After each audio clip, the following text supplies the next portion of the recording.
Hey everybody, and happy Monday, and welcome to another Techstrong TV broadcast. I'm Charlene O'Hanlon. Today is Monday, April 25th, and we have a fantastic lineup on today's show for you. We get things kicked off with a conversation between Alan and Knox Anderson, who is the VP of Product Management over at Sysdig. Knox and Alan talk about Sysdig's recently released Risk Spotlight, which is a vulnerability prioritization feature that is based on runtime intelligence. This is a great technology and a great product. It's certainly going to help a lot of developers as they really help try to help mitigate a lot of the security issues that are currently cropping up, especially with respect to containers and application development in general. So great technology, great conversation. After that, we have the Haunted Hacker podcast, and in this one, host Mike Jones is speaking with Tanya Janka, who is the founder and CEO at We Hack Purple Academy, which is a learning platform dedicated to teaching application security, DevSecOps, and cloud security. And she's also the best-selling author of Alice and Bob Learn Application Security. I'm definitely going to pick up a copy of that. That sounds really fun. Tanya and Mike kind of just talk about all the things happening in the industry these days, and she's also got some exciting news that she shares during this conversation. So good stuff. This is actually part one of a two-part conversation. We'll be running part two tomorrow, but do check part one out today. After that, we have a replay of our SRE show. This one features site reliability engineering and all things related to it. And the topic of this one is insights from Srecon 22 Americas. And so in this episode, Mitch Ashley and Austin Parker, who are the hosts, they are joined by Jithin Bhaskar from Lightstep to discuss some of the highlights and some of the main takeaways from Srecon 22 and their experiences at the conference. Good stuff there. After that, we have the Open Mainframe series, and this one is about mentorships. It's the good, the great, and mainframes. In this one, Alan Schimmel, who is the host along with John Murdoch, are joined by Len Santalucia from the Open Mainframe Project Governing Board. He's the chair. And they talk about the Open Mainframe Project's Mentorship program, which is one of its oldest initiatives. They also have on the show Hortanto Arya Wijawa and Divya Gowami, who are recent mentee graduates, and they also discuss their experiences with the program. It's a really interesting and really valuable, I think, mentor program. We keep hearing about the number of mainframe developers are dwindling, and this is one way in which they're keeping it very much alive. So it's a great conversation. After that, I am back with the news headlines, and then I have a great conversation with Jack Naglieri, who is the CEO of Panther Labs. Panther Labs, is a cloud-scale security analytics company. It recently raised $120 million, now has a $1.4 billion valuation. We discuss how the company is using the funding to achieve its goal of disrupting the SIM market. It is a great conversation, and Jack has a lot of insight into what SIM currently does not do and does incorrectly, and how Panther Labs can help. Good stuff there. And then I have a great conversation with Mark Lambert, who is the Vice President of Product over at Armor Code. We are going to be talking about the upcoming AppSecCon virtual event. It's happening next month. Mark's one of the presenters, and he talks a little bit about his presentation, also about the Purple Book community, which is behind the entire project. AppSecCon is going to be a great event. I hope you can join us for that one. After that, I've got the webinar's preview for you, and then we close things out with The View with Vizard. In this one, Mike Vizard speaks with Jason Wodica, who is a staff software engineer at Carrot, and they talk about a report that analyzes the software engineering skills that are most in demand. Definitely one to check out, especially if you are thinking about joining the ranks of the Great Resignation. That's all I'm going to say about that. All right, that is today's lineup. It's a great one, folks. I hope you can stick around for the entirety. We are going to get things kicked off right after these commercial messages. CISO Talk, to hear how real-world CISOs are dealing with today's real-world issues. From enabling secure remote workers to accelerating secure cloud adoption, defending against a pandemic of security attacks and beyond. CISO Talk covers the cyber topics you want to learn about. With your hosts, Unisys CISO Matt Newfield and Media Ops CEO Alan Schimmel, featuring a revolving panel of CISO cyber experts. This is where CISOs talk. Join us on digitalanarchist.com and techstrong.tv. All right, welcome back, everybody. Kicking things off, we've got a conversation between Alan and Knox Anderson, who is the VP of Product Management over at Sysdig. They are talking about Sysdig's new Risk Spotlight capability. It's a vulnerability prioritization feature that is based on runtime intelligence to help security teams reduce alert noise by 95% and effectively prioritize remediation based on a more accurate risk assessment to reduce risk without slowing down developers, and everybody loves that. It's a great conversation. It's great technology. Let's go ahead and roll it now. This is Digital Anarchist. Hey everyone, welcome to another Techstrong TV segment. I'm really happy to be joined by Knox Anderson from Sysdig. Of course, Sysdig is probably a company you've heard of before. They're frequent guests here on Techstrong TV. I don't believe we've ever had Knox on though before. So, hey Knox, welcome to Techstrong TV, man. Thanks, Alan. Excited for this first session. I'm glad to have you on. So, as I mentioned, Sysdig is a company that we have pretty often here on Techstrong. Knox, but there might be some folks out here who aren't familiar with Sysdig. Why don't we tell them a little bit about Sysdig, and also let's tell them a little bit about you. So Sysdig, pretty simple. We're a container and cloud security company, and we protect the entire application lifecycle from source to run. So when you're committing things into your IAC, like your Helm charts and ETRM profile, we'll secure you there. And then continue that all the way into your production environments to monitor for threats, detect vulnerabilities, and help you meet compliance standards. Cool. A little bit about me. I've been at Sysdig 6.5 years now. So since the early container days, there was Docker and Sysdig as companies back then. Really happy that I ended up at Sysdig. And it's been great to see that whole cloud native ecosystem grow. It really is. And what's your role at Sysdig? I'm the VP of product. So help run our product teams and design teams at Sysdig. That's great. Good stuff. So thanks for coming on. Thanks for the background. Let's jump right into today's news. Well, when we recorded this, it came out today, but it was probably a few days ago by the time people see this. But a big announcement coming from Sysdig. Share with us. Yeah, so we've come out with our newest version of our vulnerability management engine, and there's a couple workflows in this new engine that are really exciting. The first is this new functionality we have called Risk Spotlight, which helps you understand which packages are actually executed at runtime.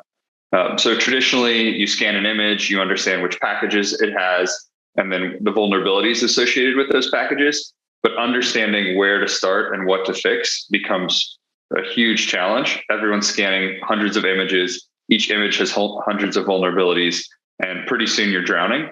And so Sysdig has a really strong background in runtime security.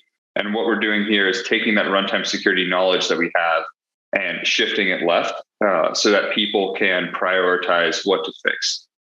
So we've seen an up to 95% reduction in vulnerabilities. And it's available in our product now, but this is something that also I think Sneak and Sysdig were on your session in the past, and they're leveraging this same technology.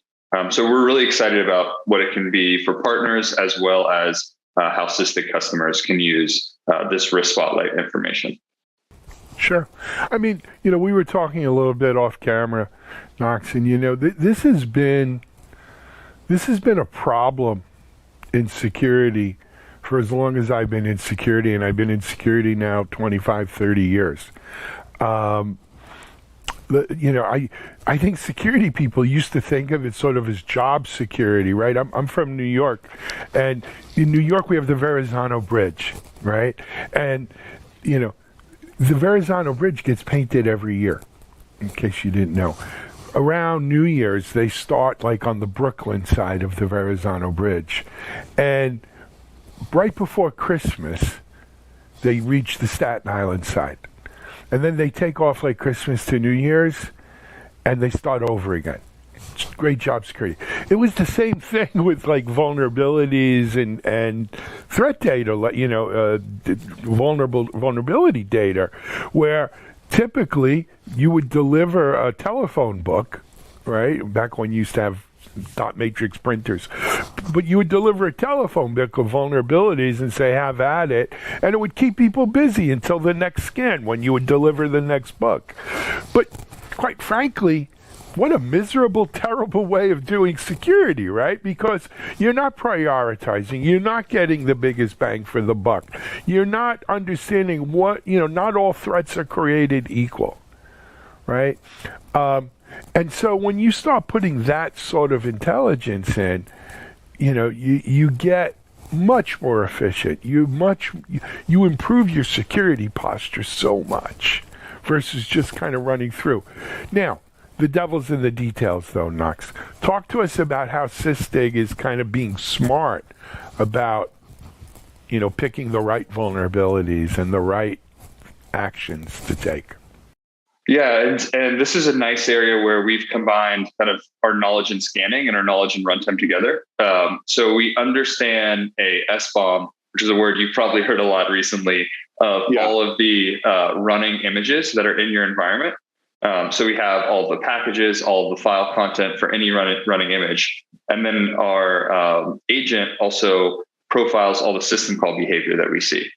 So we take those two things that are usually separate domains, like you normally don't have a vuln management solution and an EDR-like solution working together.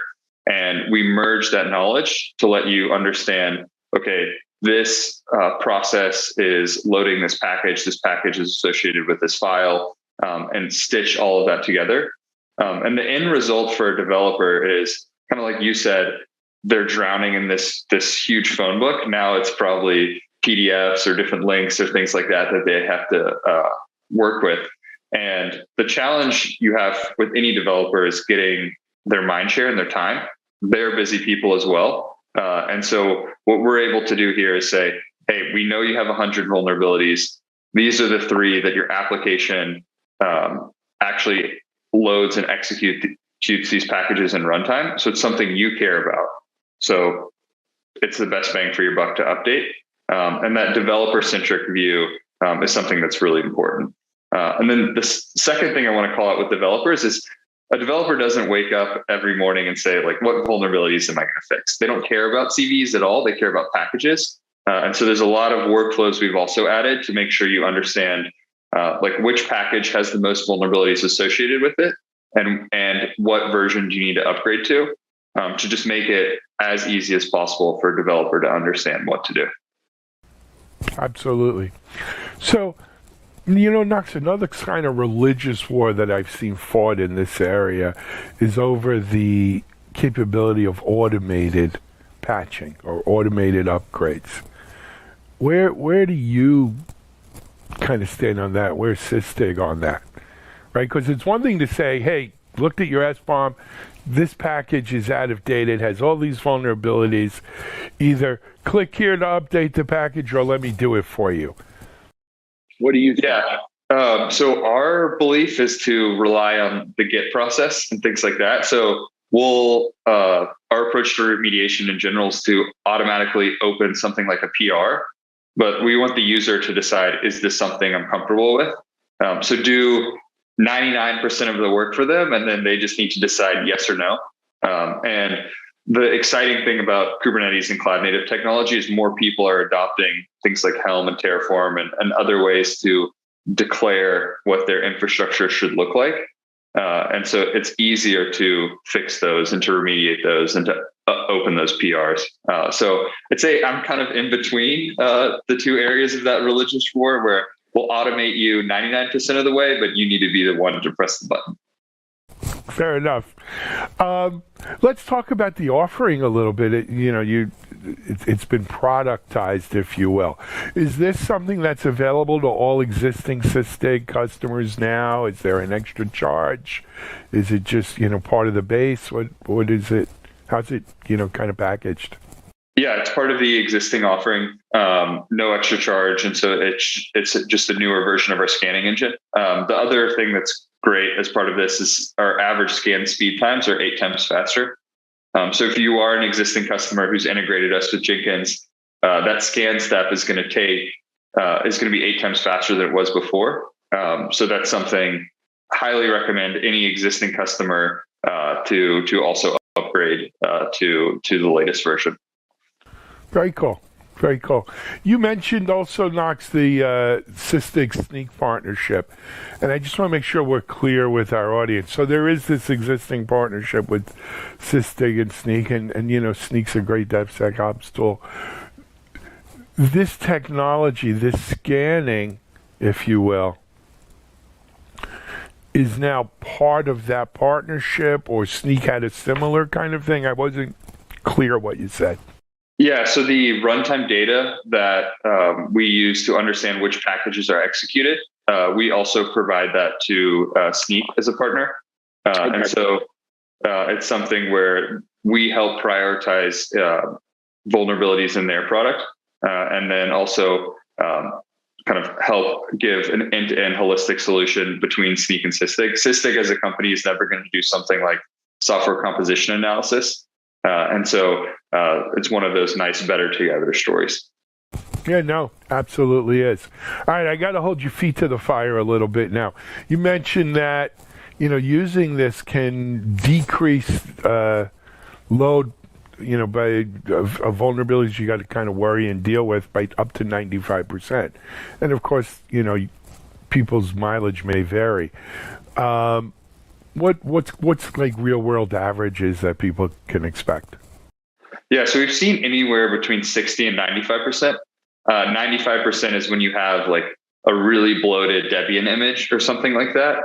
But if you're using like Alpine or Scratch or something like that, where you have a lot of control over which packages are actually included in that image, somewhere around the 60% reduction is what we're seeing. Excellent. So, look, the floor here is like 60%. So we're cutting it down by more than half, which is, that's huge, right? I mean, yeah. It's huge. That phone book got a lot smaller. That phone book, exactly. A lot less names in the book. Man, I used to get my head beaten because I was the chief strategy officer. So I'd go around to customers and kind of get their feedback and everything. And they used to call it the bad news generator, because it was just that much bad news. Let's talk about something else, Knox, that kind of near and dear to me with my security background. So you got a great tool like this. We're going to tell the developers just what they need to know, right? To appreciably 60% minimum, reduce their workload and what they're having to do in terms of vulnerabilities and remediation. But that doesn't mean that the security team or other parts of the organization don't act on the information that Sysdig is turning up, right? And this is, look, as the VP of product, I'm sure you deal with this, right? We have one interface or maybe one flow of information for developers to make their jobs better, right? Make it easier for them to do their jobs. But we can't ignore the other players in the ecosystem here. We can't ignore other security events or conditions that need to be addressed. So how does Sysdig do that? Yeah, we have views for each practitioner. So I'd say a developer deals with an individual image, where a risk professional, someone on the security side, wants to look at their environment as a whole. So if I'm a individual developer, I'm going to see these are the 3 packages in my image that I need to address. If I'm a security professional, I'm going to need to see, okay, let me look at production as a whole, and which teams and which developers do I need to go talk to because they have failing images. So it's more of that macro micro type separation. And then like on the practitioner side, you can really focus on what environment do I need to fix, and those different areas. Absolutely. And you know what? I bring it up because it's important. I think people tend to realize, or not tend to realize, people think, oh, I'm going to throw it over the wall I'm not throw it over the wall. That's a bad word to use in DevOps. I'm going to throw it onto the developer. I'm going to put that straw on the developer's back.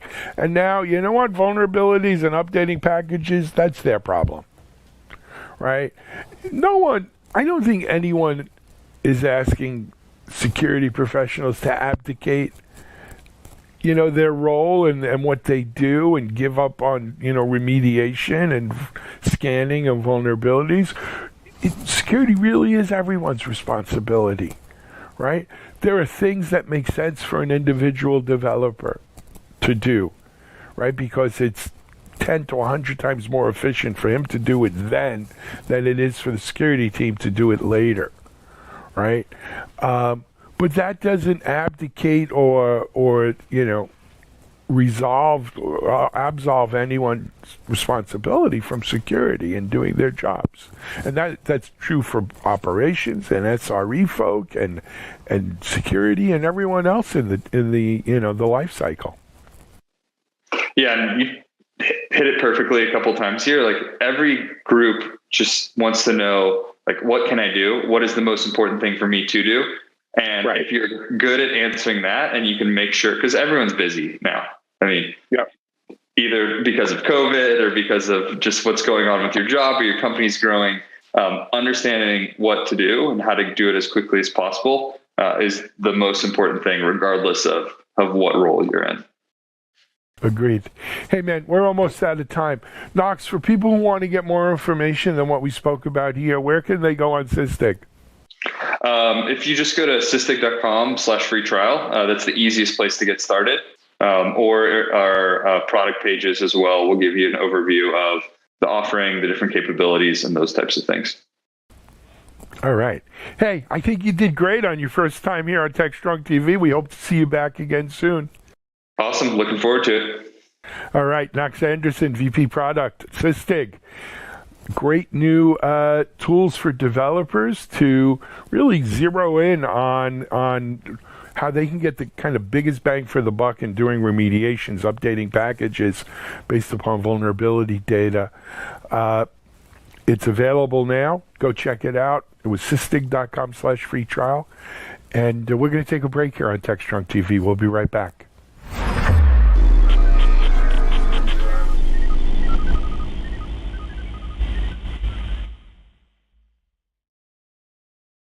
SecurityBoulevard.com is the leading resource for news, analysis, and education on challenges facing the cybersecurity industry. SecurityBoulevard.com covers all aspects of cybersecurity, including data security, DevSecOps, cloud security, application security, network security, security threats, and more. SecurityBoulevard.com has the largest selection of security content, featuring breaking news, blog posts, podcasts, and more. Visit www.securityboulevard.com to learn more. SecurityBoulevard.com, home of Security Bloggers Network.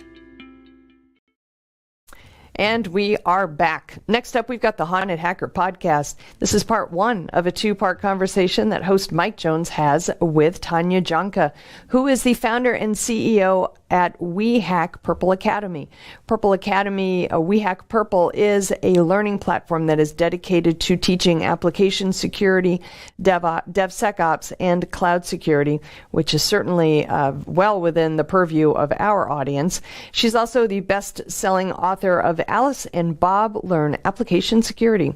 She's also got some really great news that she announces on the Haunted Hacker Podcast, and so they talk about that and so many other things related to cybersecurity. As always, it is a fascinating conversation, so let's go ahead and roll it now.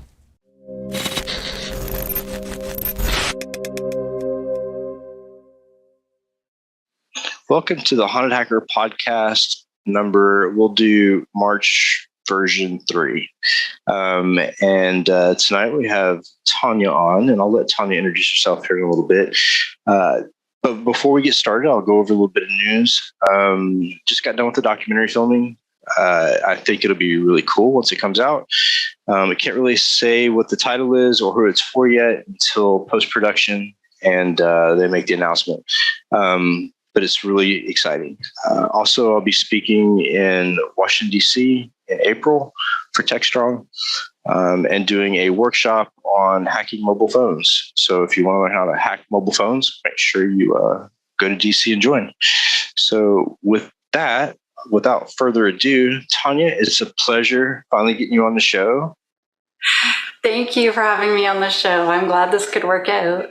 Absolutely. So tell us a little bit about yourself. So I know your background, and We Hack Purple is amazing. Neural Legion. Tell us a little bit about what you do and how you got into cyber.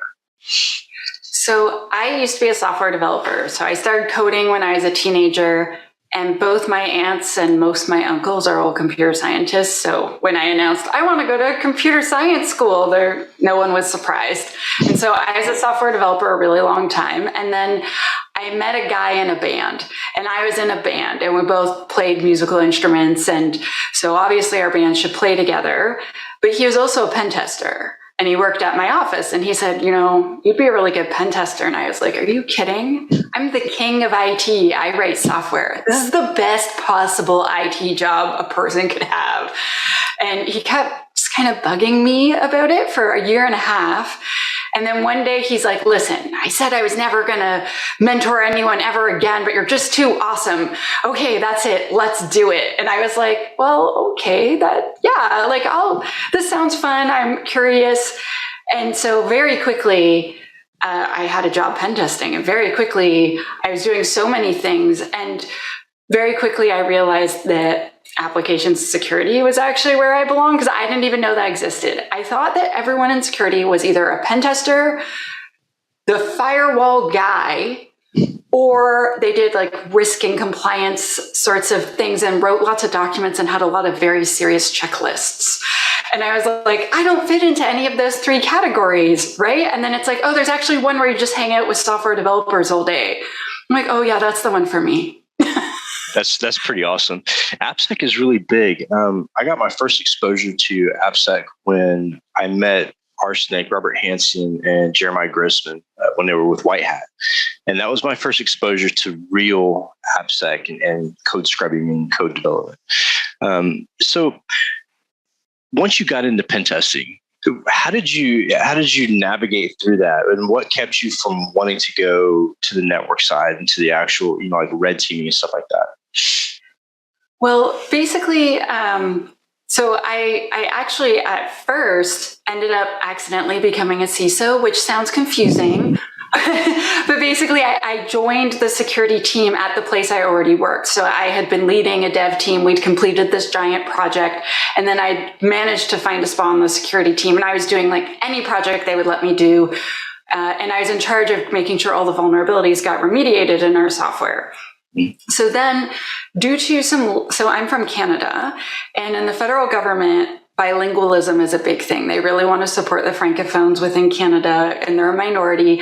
And so if you reach management levels, you have to be able to speak French. And so they're like, oh, we keep getting complaints that the CISO can only speak English, and it's been a few years. Let's let Tanya, who speaks both official languages, be the CISO for just 4 months while nothing's going on. And we'll just let her do that for just like a few weeks so that we can check that box. And then on day 3, the director said, we've never had such a good CISO. This is your job now. That's pretty awesome. Yeah, it was pretty exciting. But then my professional mentors eventually convinced me. He's like, no, you're meant to do technical work. Being a manager is going to make you bored. Like, you've been a manager a few times, and I'd stepped back down repeatedly because being a manager and not getting my hands dirty anymore, I guess I got really restless. And so I got a full-time pen testing job with his help. And then I kept doing AppSec. So my new boss was like, Tanya, stop going over and talking to the devs all the time. And I would say like, oh, can I just show up earlier? And they're like, oh, but we don't need a pen test for like 3 months from now. I'm like, oh, can I come now just for 1 hour? And then I would threat model with them, and I'd map out their entire architecture. And I'd be like, oh, there's a problem here. And I'm like, oh, and I ran a few quick scans. And if you could just fix these things. And so I kept doing that thing called shifting left. So starting security earlier in the system development lifecycle, just naturally, I was like, oh my gosh, don't wait till the end. Let me help you now. And my manager was getting so frustrated with me. He's like, Tanya, our job is to come in at the end and tell them how wrong they are. What are you doing? And he would say I was cheating because I would tell the devs as I was testing, and then they would push fixes, and then I would retest those. And he's like, what are you doing? And then I got offered a full-time AppSec job, and I said yes. But see, that's so awesome, though, because I think the traditional way of pen testing is completely wrong. And, I really hate going into a company and hearing people say, well, I hate when people throw the bathwater at me or say that my baby's ugly and they give me an F and then they walk away. And that's not what we're there for. We're there to help them achieve a certain level of security. It's like a partnership. But there are companies out there who just want to slash on the paper and just be done with it. And I really hate that. I actually ran into a CISO or CTO at a conference this past week in Pennsylvania for the Department of Education. And he said, I don't believe in pen tests anymore. I haven't done one in 5 years because all I do is get reports to say that everything is great. And I was like, well, let's talk about these pen tests. Let's get a better idea of what's happening. And it turns out that, the companies he had hired weren't necessarily giving him real pen tests. It was more like a vulnerability scan, and it was just checking a box and walking off. And I think that's the biggest issue with our industry in general. Is there's so many fly-by-night type companies that pop up, and they just want to check a box and grab the cash and run. So I like to do things a little different too. I like to be able to help them achieve a certain level and help them get there with their help and my help together. Sort of like a trusted advisor type role. So it sounds to me like that's exactly what you're doing. Yes. And that's really awesome. I think also maybe because I came from the software development phase, and then, so I don't know if you've ever been an employee and then been a consultant, but as an employee, it's like, I own this house, I live in it. And if I'm going to do a renovation, I'm going to do the absolute best job using the best tools and everything.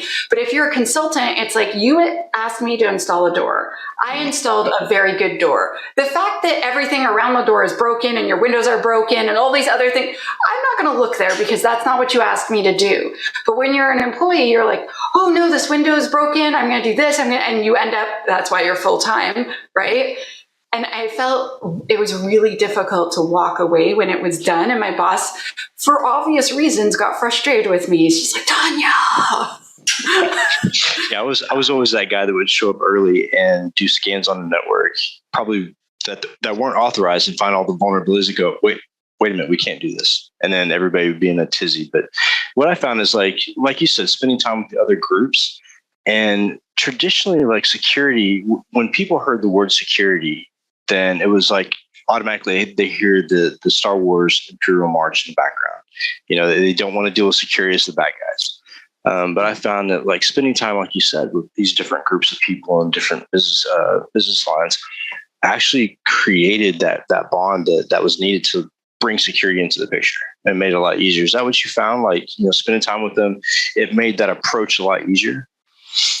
Yes. I also find that if you take the attitude of, okay, so I'm here to help you do your job better, right? So I'm going to help you by giving you some guidance, or I'm going to help you by like showing you how to use a tool or whatever the thing is. And when it was more like, I'm here to coach you to the finish line so that you're awesome, versus I'm coming in at the end and telling you all the mistakes you made when I wasn't there to help you the whole way through. I remember someone telling me once, so the software developers had written us and they're like, listen, we're gonna design one of these for the first time, whatever the thing was. And he's like, can I have some guidance? And the risk analyst person said, are you kidding? That's cheating. Cheating. And they were very convinced at that one place that I worked that it was their job to like a teacher to mark all the things that were wrong. I'm like, yeah, but a teacher shows them the way and then verifies at the end if they learned it or not. Of course we're going to show them. And they're like, you're wasting, quote unquote, wasting all this time. I'm like, no, I assure you I'm not, because they're not going to have to re-architect the app later because we found all these flaws at the beginning. And it took a while to kind of change the culture as I continued there. And then I left, and they're like, why are you leaving? I'm like, because none of you want to do security right. Right. And like a bunch of the people were very excited, but a bunch of the managers kept stopping us. And I was like, I don't have time to work for people that aren't passionate. I'm sorry, I got to go. Yeah, and you have to be picky sometimes. There's been a couple times in my career where I knew it just was not going to be a good fit. And not because it wasn't a great organization, but more because that my thoughts on security didn't necessarily align with their thoughts. And I think that's really important for people to pick and choose. It's important to interview a company as you're being interviewed too, I think. Oh, yes. Yeah, that's actually why I ended up joining Microsoft. I had a lot of people say, I thought you would do some sort of open source thing or all these other things. And I'm like, they are so serious about security. They are so serious. I'm going to get to learn like bleeding edge things. I'm going to have the opportunity to positively influence all these things that could affect millions of people. This is amazing. And I learned a lot of security when I was there. It was really awesome. Yeah, that's funny because I think our paths kind of centered at that point too, because back in 2005, I interviewed with Microsoft for the code scrubbing, be a PM of the code scrubbing. And I thought it was really cool. Unfortunately, my career at that time wasn't aligned for that shift, but it was a really interesting organization. And I still have friends that work there. And I think that, what they do is pretty amazing as far as like the life cycle of security within the development chain. I think is really awesome.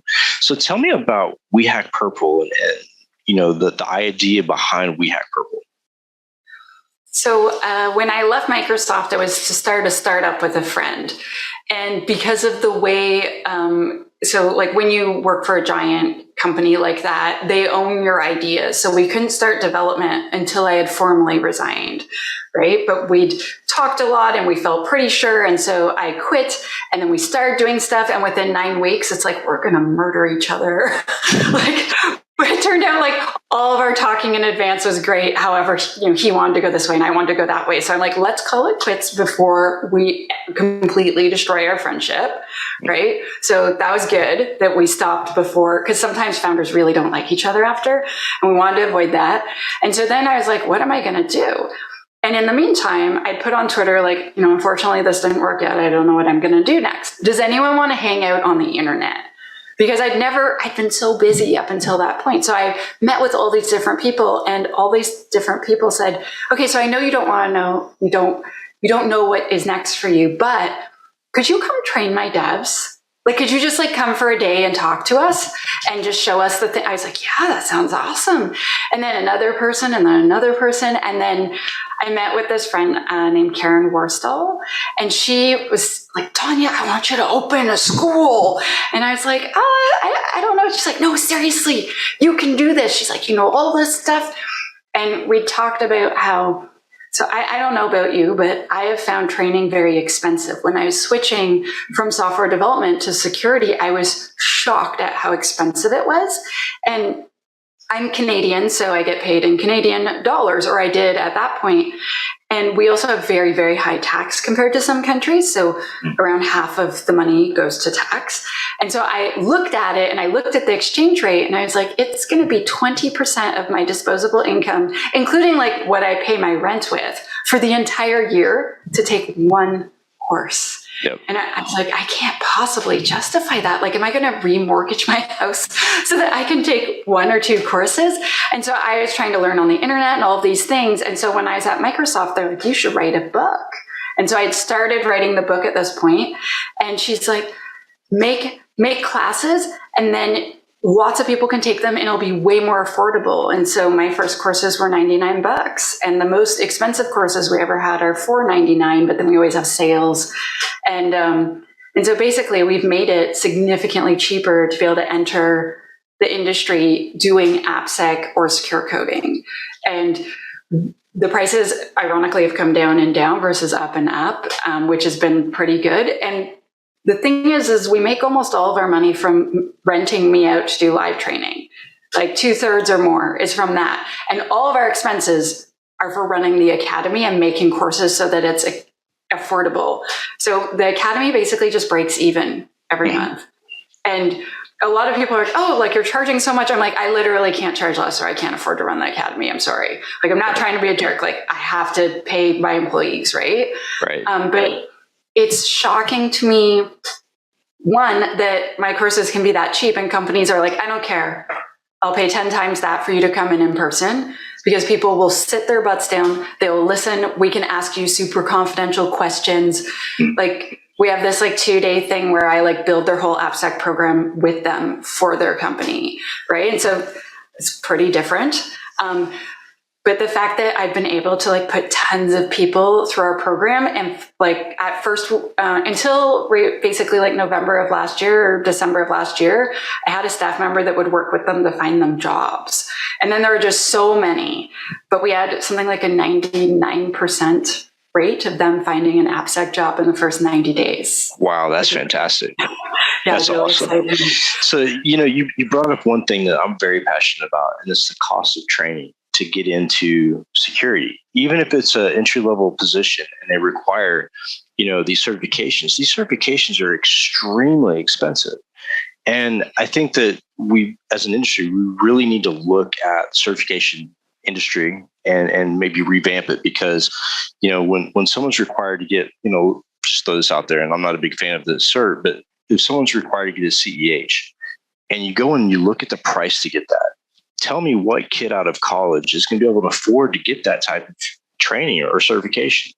And so what I did was I started a nonprofit for veterans, because I'm a veteran. I focus on veterans to get into the workforce, and to provide scholarships and money for certifications for those people, because people just can't afford it. And I don't know where we went wrong as an industry as far as making that the rule of thumb that you must have these certifications in order to get a job, and you must pay $10,000 to get the certification. But I don't know about you, but I really wish that they would take another look at that and take in consideration those people that are from diverse backgrounds that don't have that type of money, Oh, yeah.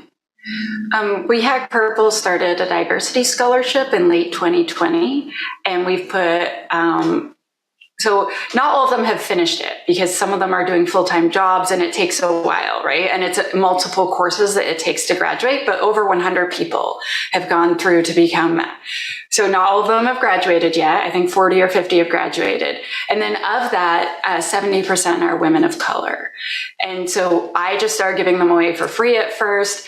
And then individuals started writing me and telling me, like, I'll give you $1,000 if you put that. And so then what we do is we match it at a rate of 2 to 1. So then we'll put 3 people through the entire program. And then I don't know if you've heard of Luta Security, Katie Missouri. Yeah. Yeah. So then she wrote me and she's like, Luta wants to buy a whole bunch. How much does that cost?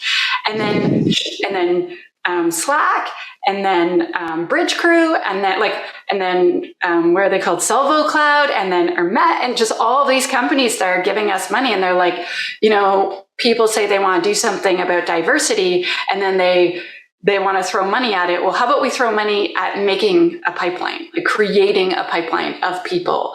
And so then a lot of them have like hired several people. So the Denim Group, they were acquired by Coalfire last year. They hired a ton of our grads and then mentored them into like full-time, very experienced people. And so then a bunch of companies just have all been, so some of our grads get jobs before they finish, which is so exciting. That's awesome. Yeah.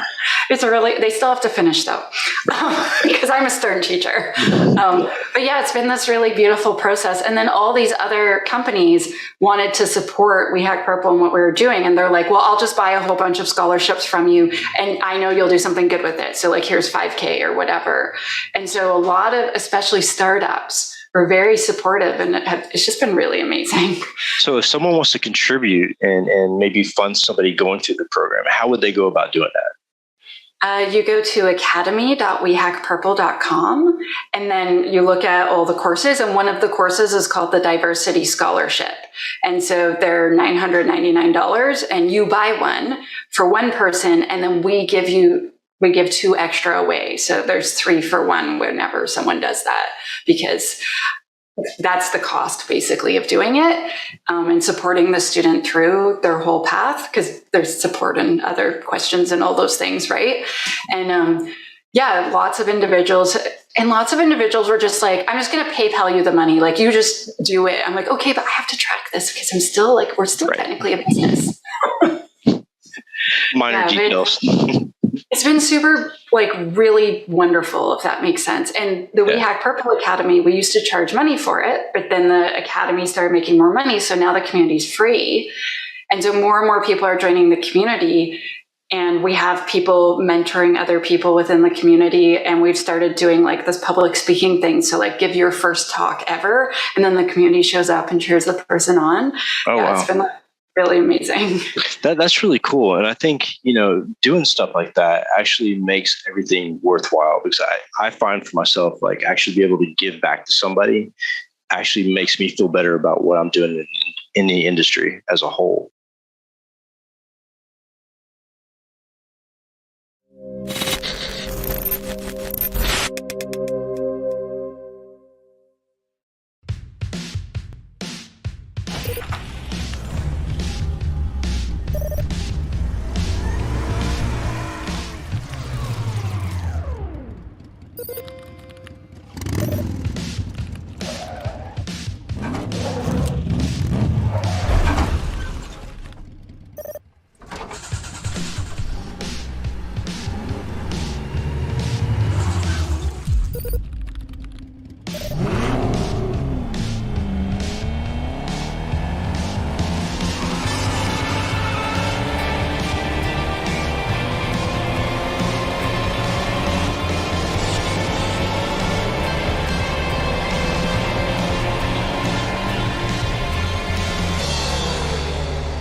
All right, welcome back, everybody. Next up, we have a replay of our SRE show. This is a series dedicated to site reliability engineering and all things related to it. This is as I said, it is a replay, and this one is insights from Srecon 22 Americas. And the hosts, Mitch Ashley and Austin Parker, are joined by Jithan Bhaskar from Lightstep to discuss some of the highlights and main takeaways from the conference, as well as their experience at the conference. Lots of great things to hear about in this conversation. So let's go ahead and roll it now.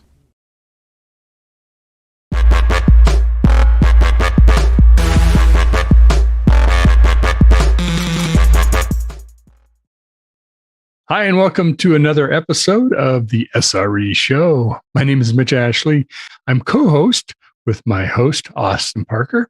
And we have lively conversations about SRE, what it means, where we're at in the industry, new things that are happening, sharing experiences, and kind of exploring topics, because it's a very fast and evolving field within our area of technology. So I myself am CTO with Techstrong Group. I'm also principal with our analyst firm, Techstrong Research. So my background is both as a practitioner and also as a product creator.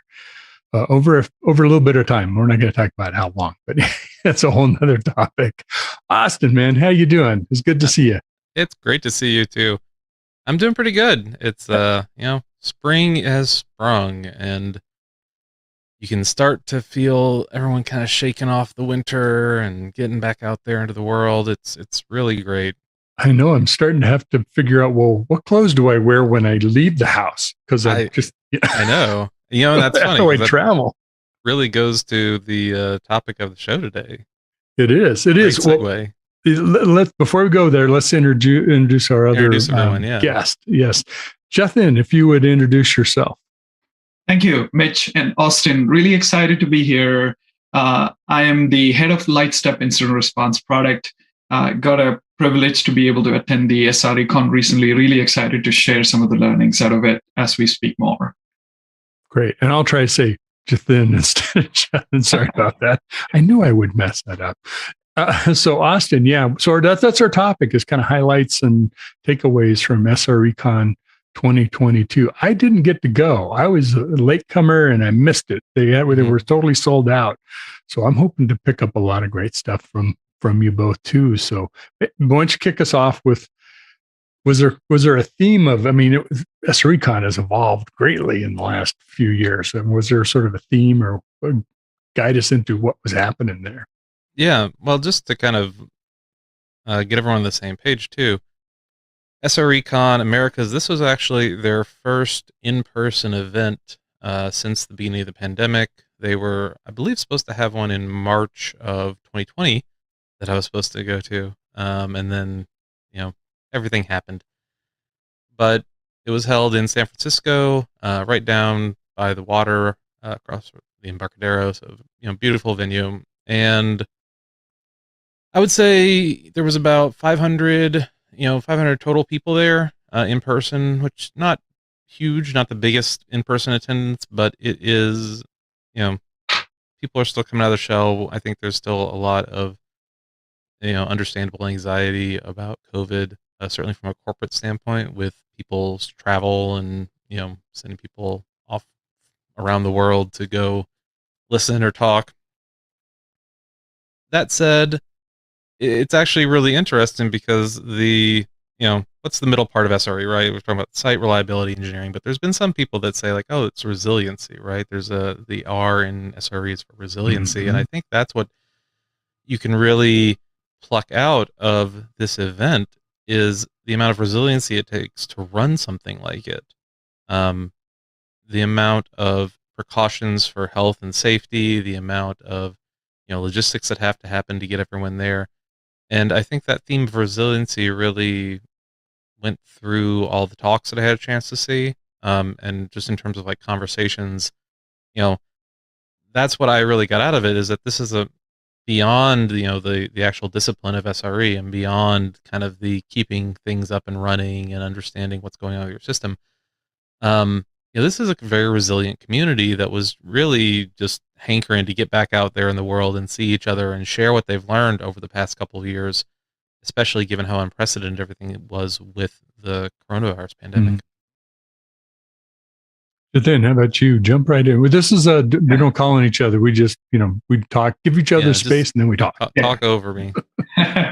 I'm learning that. So that's great. Yeah, I think just adding on to what Austin is saying, even though it was just 500, not as large as some of the, past SRE conferences were, but the amount of conversation I had with so much of relevancy into the topics, what we were really looking to learn for was super impressive. Example, a conference I went to prior to this was AWS reInvent, and you had a lot of people, right? But it was difficult to get real attention into the real topics of what just Austin said about resiliency, reliability.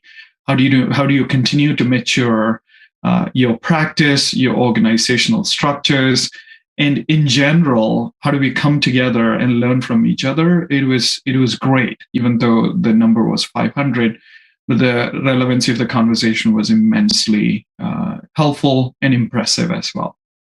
Yeah, reInvent was another like mass people, even though it wasn't as big as past events. I'm curious about, you could talk about resiliency, both as applications and making our infrastructure and applications more resilient. And we could talk, and it's also something that's evolved in the SRE community as kind of bubbling up, maybe even above reliability. Do you think it's because of the applications kind of thinking about how to be more resilient, or are we thinking about resiliency as it's a site or system reliability thing that we need to focus on, or are they one and the same? It's a really good question. I think one thing that kind of came through in a lot of the talks, there's a couple of really ones I want to call out. And if you're listening to this, you can go to the Srecon Americas website, and a lot of these have slides up that you can kind of go and work your way through. But there was a talk by Courtney Nash, who is from an organization called Verica, and she presented on something they have called the Void, which is the Verica Open Incident Database. And it's a big, publicly searchable database of software incidents, for big public systems. What I think is interesting is,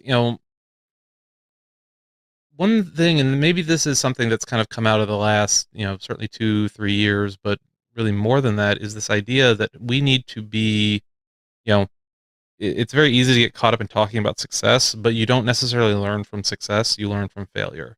And the more that we as a community of practitioners and as a community of people that really care deeply about system reliability and about system resiliency, the thing we can do to actually get better is be more open about what went wrong. And I think that's what's interesting about the Void, right? Is that it's really normalizing the idea of like, oh, let's take all this stuff and let's actually, put it out there into the world, right? And learn from it rather than kind of keeping it under our hat, so to speak. That's something that's been missing, I feel like, especially, that was one of the things that I feel was really missing, kind of the weird, everyone's online, virtual situation of the past couple of years, is people don't feel comfortable talking about failure online. They don't feel comfortable, like, necessarily writing it out in a Slack with a bunch of other people. They don't publish it out to the world. But if you get people and kind of, get them in close and have a conversation, then they're much more comfortable talking about it, sitting around over a lunch table. So this idea that we can, I think this is actually maybe a failure of resiliency, is that we've figured out, like, we need to share, what went wrong, and we need to share that more widely so that everyone else can learn from it, and we need to publish this sort of thing. But we haven't really figured out, like, how to get comfortable doing that in a virtual space. And you really noticed it by the difference between, like, the conversations that we would have at a in-person event like this and in a virtual one before. Yeah, that is such a great, I would say, insight, Austin, you just shared. I got an opportunity to ask charity majors a question during one of our, happy hour event kind of a show. I asked her, what is that one thing which she would like to see in an incident response kind of a product? She thought about it for, I would say, for a bit, and responded saying that a system which can be the repository of all the tribal knowledge and information of the people within the company who've gone through some of these incidents and issues in the past. And here is an interesting fact. I started my career 20 years back as an on-call engineer or a systems engineer. Every time I got into an alert or an issue, we used to carry those good old world pagers. It is nerve-wracking because I don't know what's coming, really. The first thing I really need is I need to really understand what exactly is the problem. I'm talking about 20 years back, where you don't have this extensive amount of observability systems like Lightsteps of the world, which can give you real insights into what's going on from an observability point of view. But the first thing I need to know is what's really going on, what system is actually broke, what service is gone, which rack is actually gone toppled down. And the next thing I need to know is whom I need to tap into from the actual owner of that system or the server. It's the same problem even today, after 20 years back. The challenge is, as and when the systems grew, as and when the ecosystem of application which help you manage some of these issues and the incidents, it's become so vast where you have a lot of pockets of tribal knowledge which exist within the company. And that's what got me passionate about how do we build this in a different way. Exact reason why we actually wanted to build something like an incident response and redefine how we look at it. Answer from Charity Major was a big inspiration for me in terms of it's not just about bringing the systems, but it's also about bringing the people and the knowledge together and how do we make it in a seamless way. I think that's the focus on people is really important, because I think one of the other things I saw a lot in the talks was this focus on, socio-technical systems, right? And bringing people in. There was a really, in Courtney's talk, to kind of keep going on that for a minute, there was a really interesting analysis because they, having all this public information means they can do meta-analysis of the information. And one of the things that the data saw that, kind of intuitively, I think we all get in this trap of thinking like, well, if an incident is really long, right, then it's really bad. That there's some sort of there's an association between length of a failure or fault and impact. Almost what outage mentality, right? Right. This sort of very error focused, safety one kind of mindset. But in doing these longer analysis, they actually found that isn't always the case, right? Like actual customer impact has a lot more to do with sort of what specifically is going on in your system and what it's in relation to, right? So it's less that I had an incident and it's more like why I had an incident, right? So this focus, kind of the point that led to is focusing on duration, focusing on mean time to resolution, things like that were actually not the best way to orient your thinking around incidents, because you optimize for what you measure, right? So if you're measuring MTTR, if you're measuring handle time or how long something goes on, then that has this maybe even invisible impact on what you measure, how you're measuring it, what you're dashboarding, what you're not dashboarding, right? And the processes and the team that you're building to resolve those incidents or respond to those incidents are also built around this idea. But it's not always the right way to do it. And I don't want to overgeneralize, because I do think that there's, there are people tend to hear oh, don't focus on MTTR, don't focus on duration. There is no root cause, whatever. That's true, but it's also not necessarily true, right? You need to kind of hold both these ideas in your head and figure out where is it actually true and why is it actually true in those circumstances, and where is it something that should be abstracted over a much larger thing?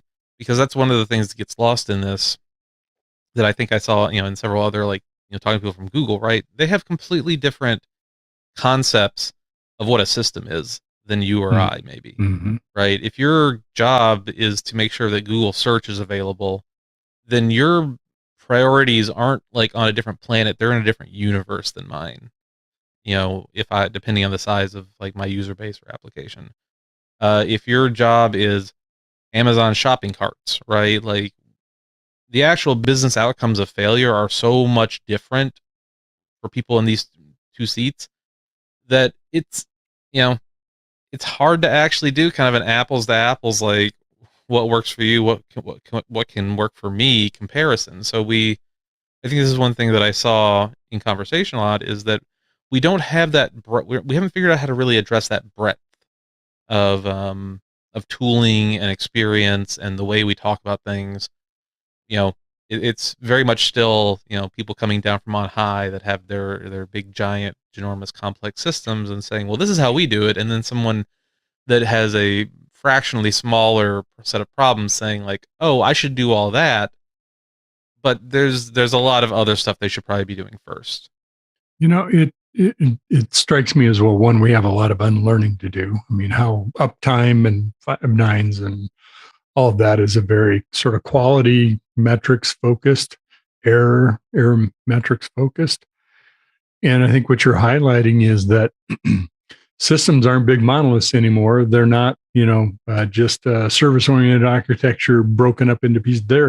They are tiny dots on Rubik's cubes that are being reassembled all the time in different ways. And so it's a much different environment to do this in.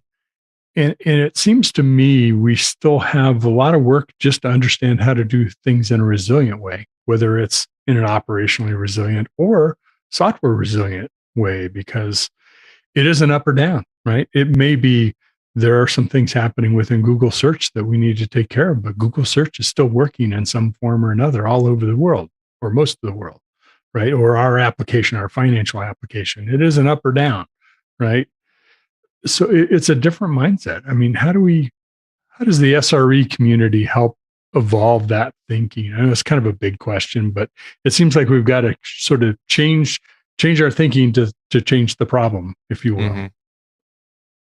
It's tough. I mean, I think that some of it is, this is a really good segue, actually, because there was a talk from someone at Google who, if you're familiar with DORA, the DevOps research thing, so went and took that and they started applying it to SRE to see kind of like what's the same, what's different. And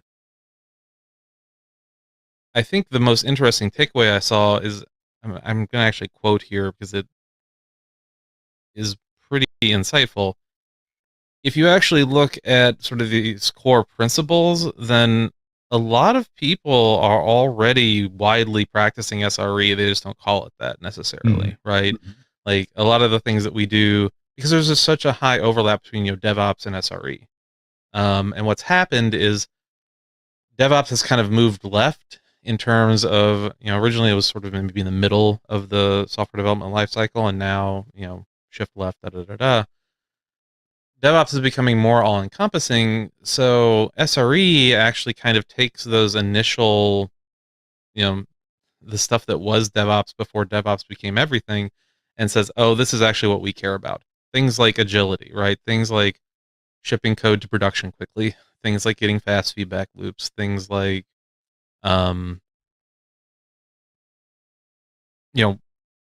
accountability and really good, retrospective practices and stuff like that, right? The things that DevOps was originally about, like SRE is kind of carrying those forward. Those responsibilities have moved in some way. Mm-hmm. Interesting. Is that a theme you picked up also, Jithan? Yeah, quite often. I think it's interesting that we are maturing into more of a resiliency conversation versus reliability, which is very important from systems and point of view. But I think Austin wrote a really nice blog article recently which talked about it's inevitable that things will break. And as things break, how do we make sure that not just the systems are resilient, but also people are resilient to be able to, take action on it? So one interesting aspect I also noticed, and maybe because of the after effects of the pandemic and how people have really been at home, work from home, and how burned out they are. But I also sense this need to recognize the people aspect, which is attached with the resilient systems. And interestingly, one of the mission statement we have for ourselves is how do we build resilient systems and happy teams, right? And to make it really real in terms of what I'm talking about, it's about how do we also look at things like as and when you have the things will break, which is inevitable. As and when things break, you may have teams on call for an extended amount of period or time or days. And how do we bring in some of the data forward as a part of getting more visibility into how teams are really working? Because talent is one of the precious things we have across the companies. And take an example of Google. I was talking to someone from Google recently. They've introduced a new system of incentivizing people who are actually on call above and beyond their normal hours and the jobs which they do, right? Which I believe I see a transformation happening in the industry where everybody spoke about 5 nines and 4 nines and 3 nines. Now, how do we also look at the people element attached to it, which is another fundamental thing I've heard quite a bit as and when in different conversations with the people around, as and when I spoke to them. And another insight I also gathered, one of the most high demand features, which I've heard often from the people, apart from everything like on-call, monitoring, observability, integration with common tools like Slack and MS Teams and all of it. But I also heard a lot about postmortem as a concept, right? How do we make sure that, as and when there is an incident, they have the ability to go back and take a look at some of the historical patterns of the incident which happened, and how can then we learn out of it? Or there is a systematic way for people to really capture insights and make it available for the rest of the organization so that they are paying forward as a SME or to the people who may come after them or who are now going to be on call. It could be the next month, it could be the next day, or it could be the next hour, right? And I see that evolution really happening, the importance of postmortem, and one of the most asked feature in terms of a product per se.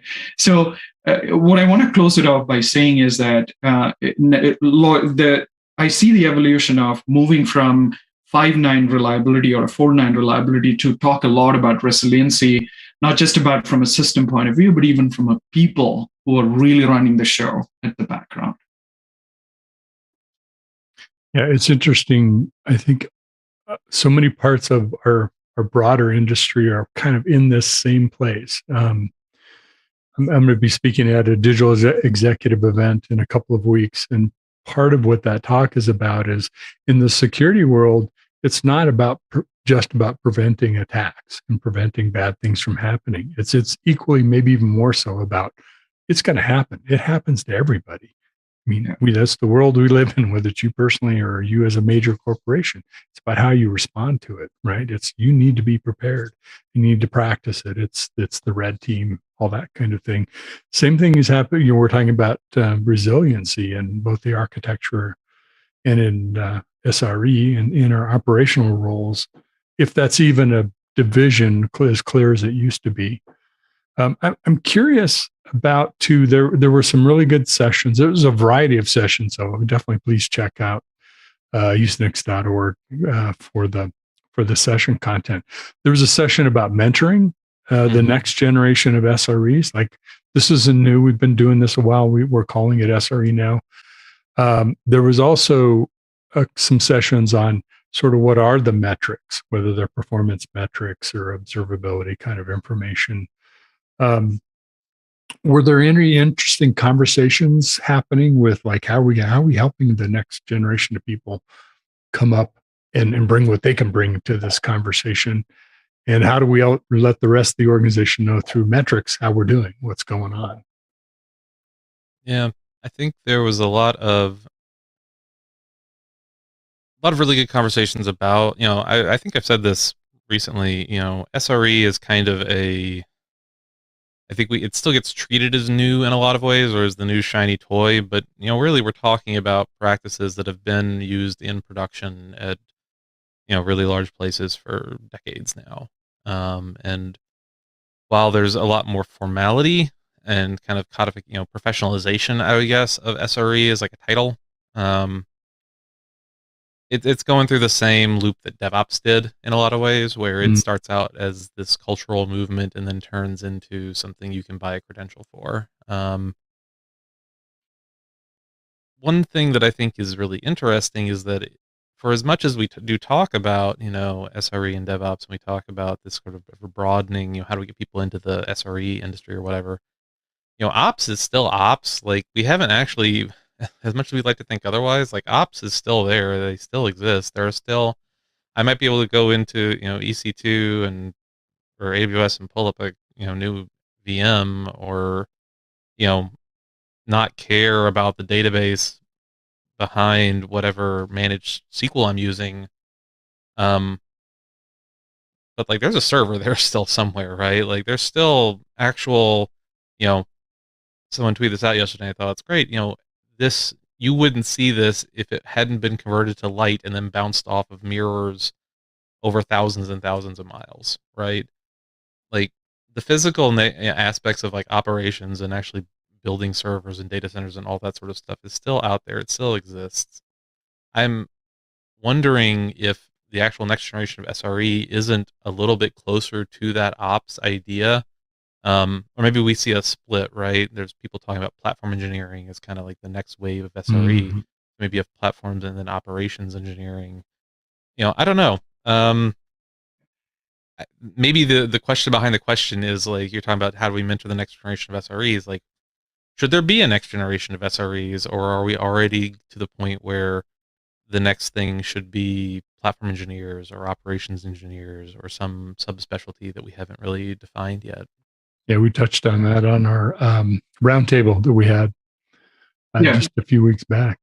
Yeah, I mean, so something I want to share about this whole SRE as a practice, right? Where, as when we are speaking to a lot of our customers, what the great thing the SRE as a concept did is there is that awareness of how do we make this practice embraceable, irrespective of the size of the company, what you are.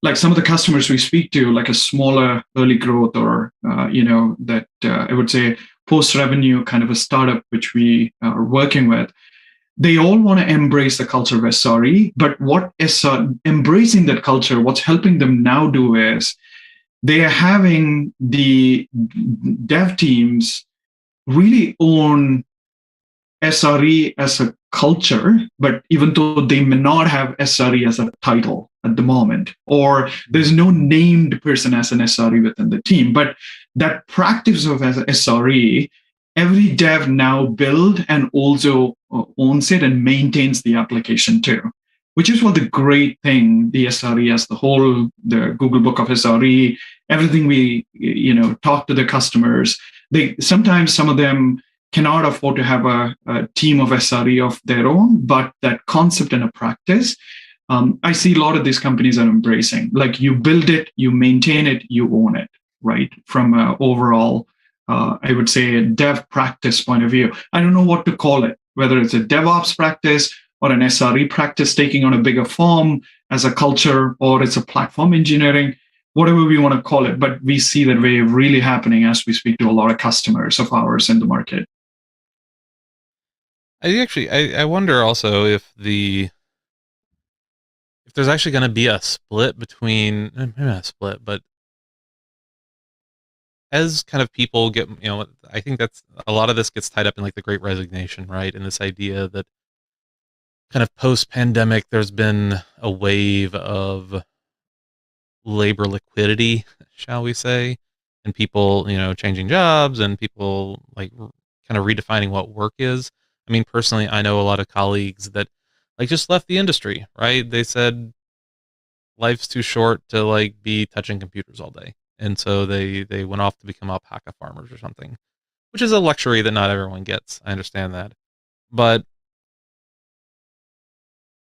it's actually kind of curious when you think about it, though, because we do, like, if you think about an office, or you think about an organization, like there's people whose dedicated jobs are just like culture, right? They figure out, processes, they figure out, how do we reward people? How do we, incentivize or disincentivize things? Like even outside of just management or managers, like there are people whose job it is to do this. So maybe that's like an idea whose time has come, sort of SRE or DevOps, but really just focusing on the cultural side of it and focusing on the, communication practices and focusing on the processes, that isn't explicitly like a management role, because this is maybe a little broad, or this is maybe even a topic all of itself. Like, are engineering managers really the people that should run SRE teams? I don't know. I think that we tend to look to management in engineering organizations as the ones that kind of help reinforce and set culture, but I think managers are almost always kind of compromised individuals in that, because of the way reporting works and because of how SRE works, right? Like SRE, DevOps, all these things weren't top-down initiatives; they were bottom-up. It was people in the trenches saying, like, we have a better way of doing things, and we want to do it this way. Can you really replicate that by, kind of this grassroots approach? Most of the time, I think you need buy-in, you need leadership to come by and say, like, yes, we support SRE, right? Or we want to do DevOps, or we want to do whatever. And without that buy-in, you can't get anywhere. But it's always hard for them to be ones that like drive culture in a way that is really responsive to what the employees, to what the people building the stuff are feeling. If that makes sense. Yeah, I mean, it does. And I think we will constantly be struggling to overcome things like really hardened silos in organizations. And I think even the phrase developers eating or software eating the world kind of puts that lens on developers. Mm-hmm. What's really happened, I think, is so many disciplines have all been elevated, whether it's ops and SRE, whether it's security, data, compliance, AI and ML, et cetera.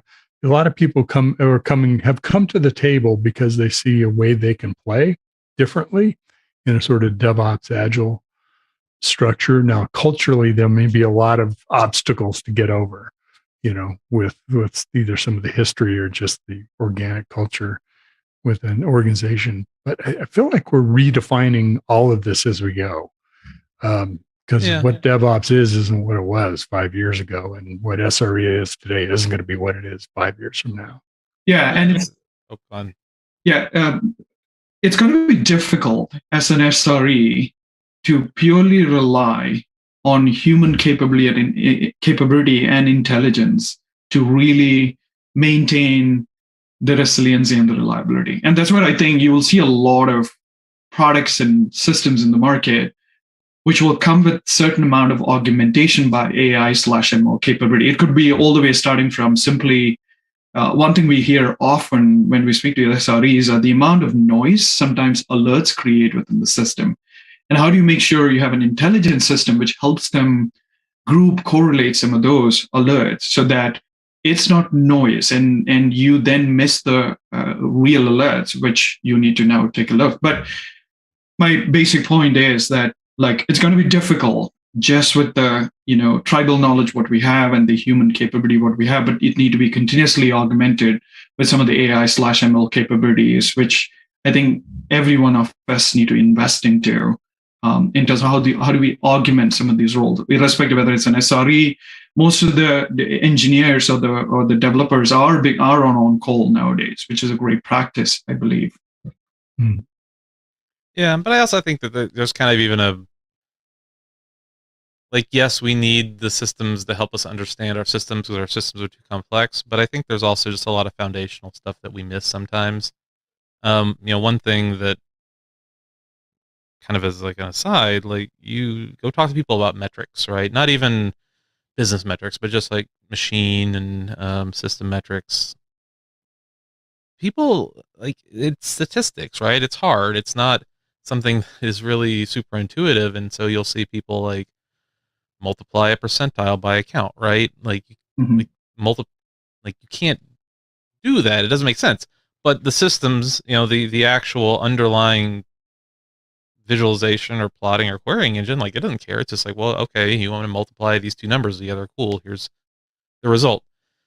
And I think that's what you see in a lot of incident response and a lot of observability and a lot of SRE stuff in general is there's a big, I don't want to say skills gap because that's not really what I'm getting at, but it's more like an understanding gap where we don't, I think it's very in vogue to say oh, you don't, and I think I said this earlier, you don't need it because you're not Google, which is true.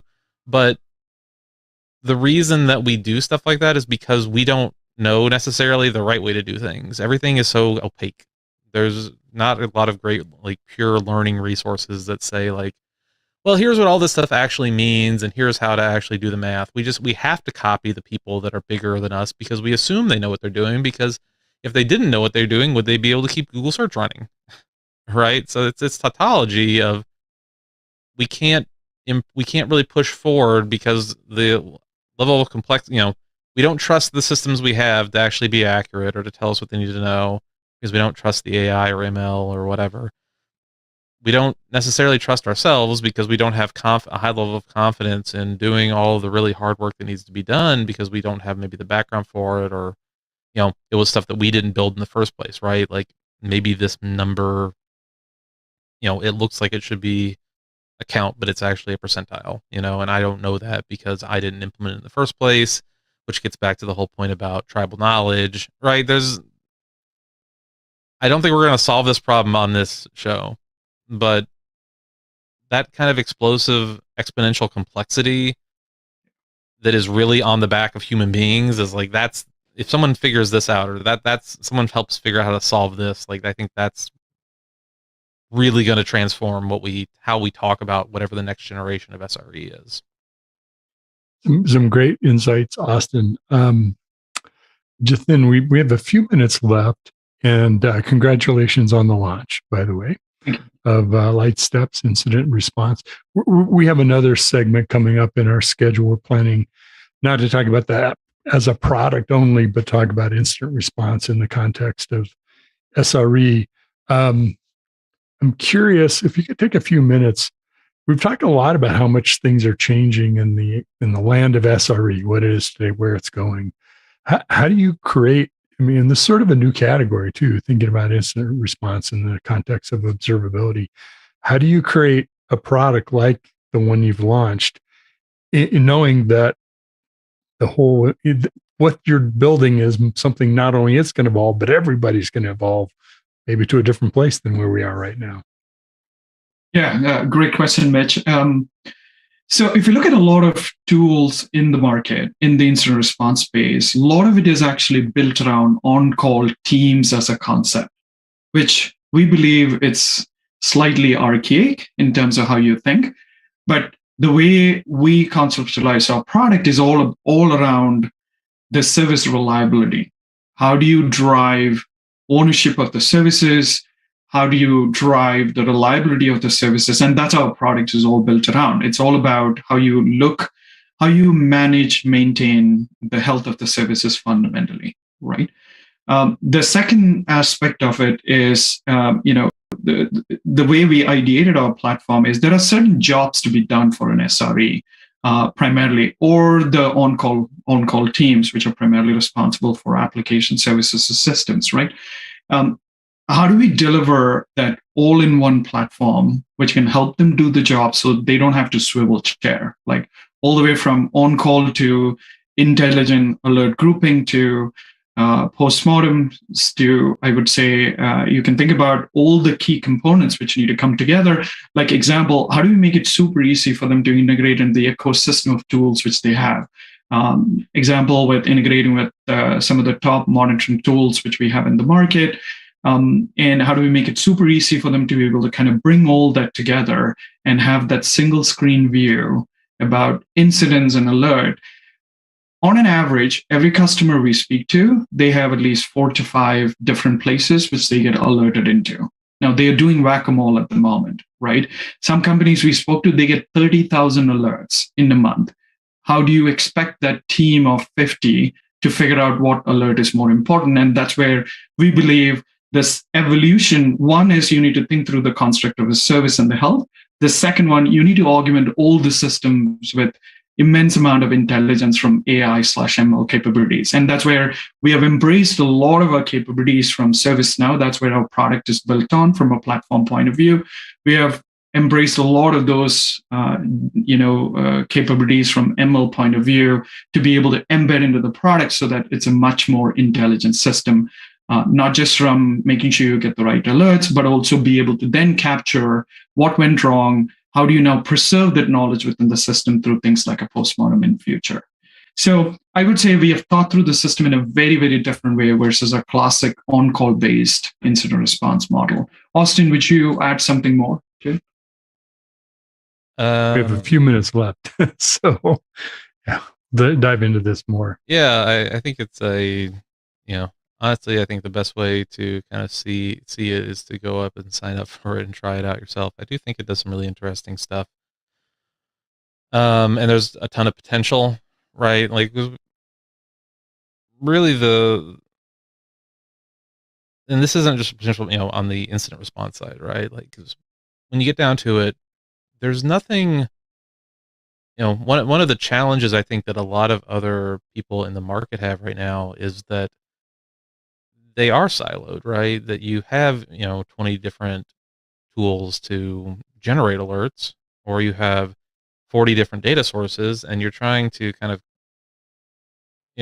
someone's saying, I got to make a new service, right? I'm going to deploy a new service. Well, what do I have to do? It's like, oh, well, you need to send stuff over here and then over here and over here and over here. And it looks like, if you've ever roasted like a, you put something in a smoker and you're sticking all these probes in it, right? Now imagine that you had to do that to check the temperature, and then you have to put another one in, and and then you have to do that 14 more times, and so you've got this, pork butt looks like a porcupine because you have all these different probes and sensors and everything, so that all these different teams can monitor it. What if you just had like one thing, right? If you had one place that we were sending kind of all the observability data to that was able to do alerts, that was able to kind of generate incidents and keep track of on call and do all this kind of high level stuff.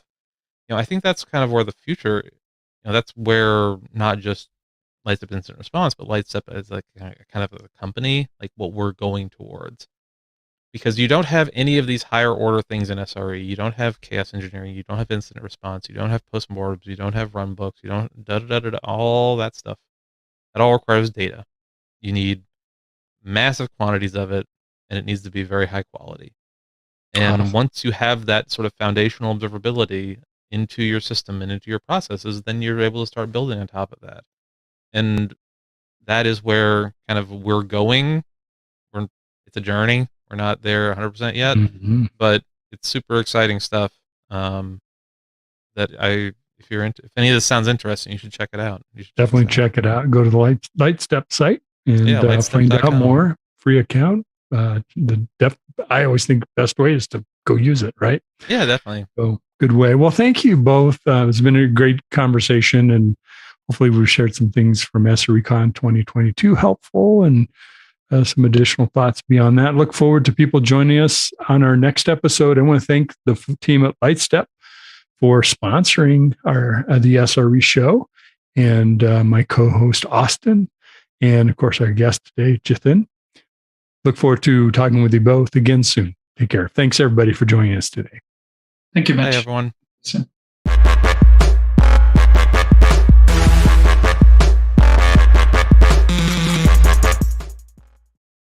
All right, welcome back, everybody. Next up, we've got the Open Mainframe series.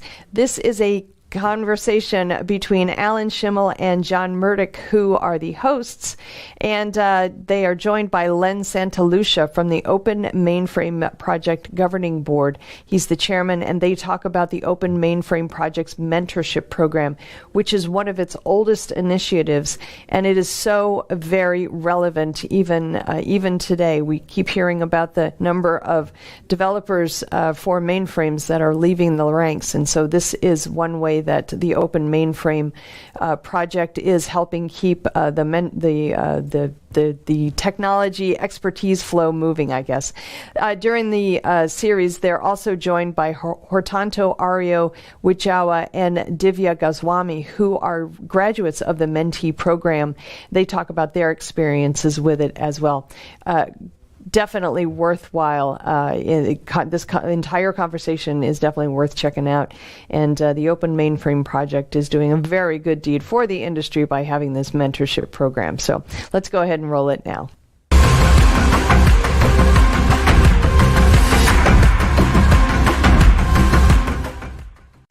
Hi, everyone.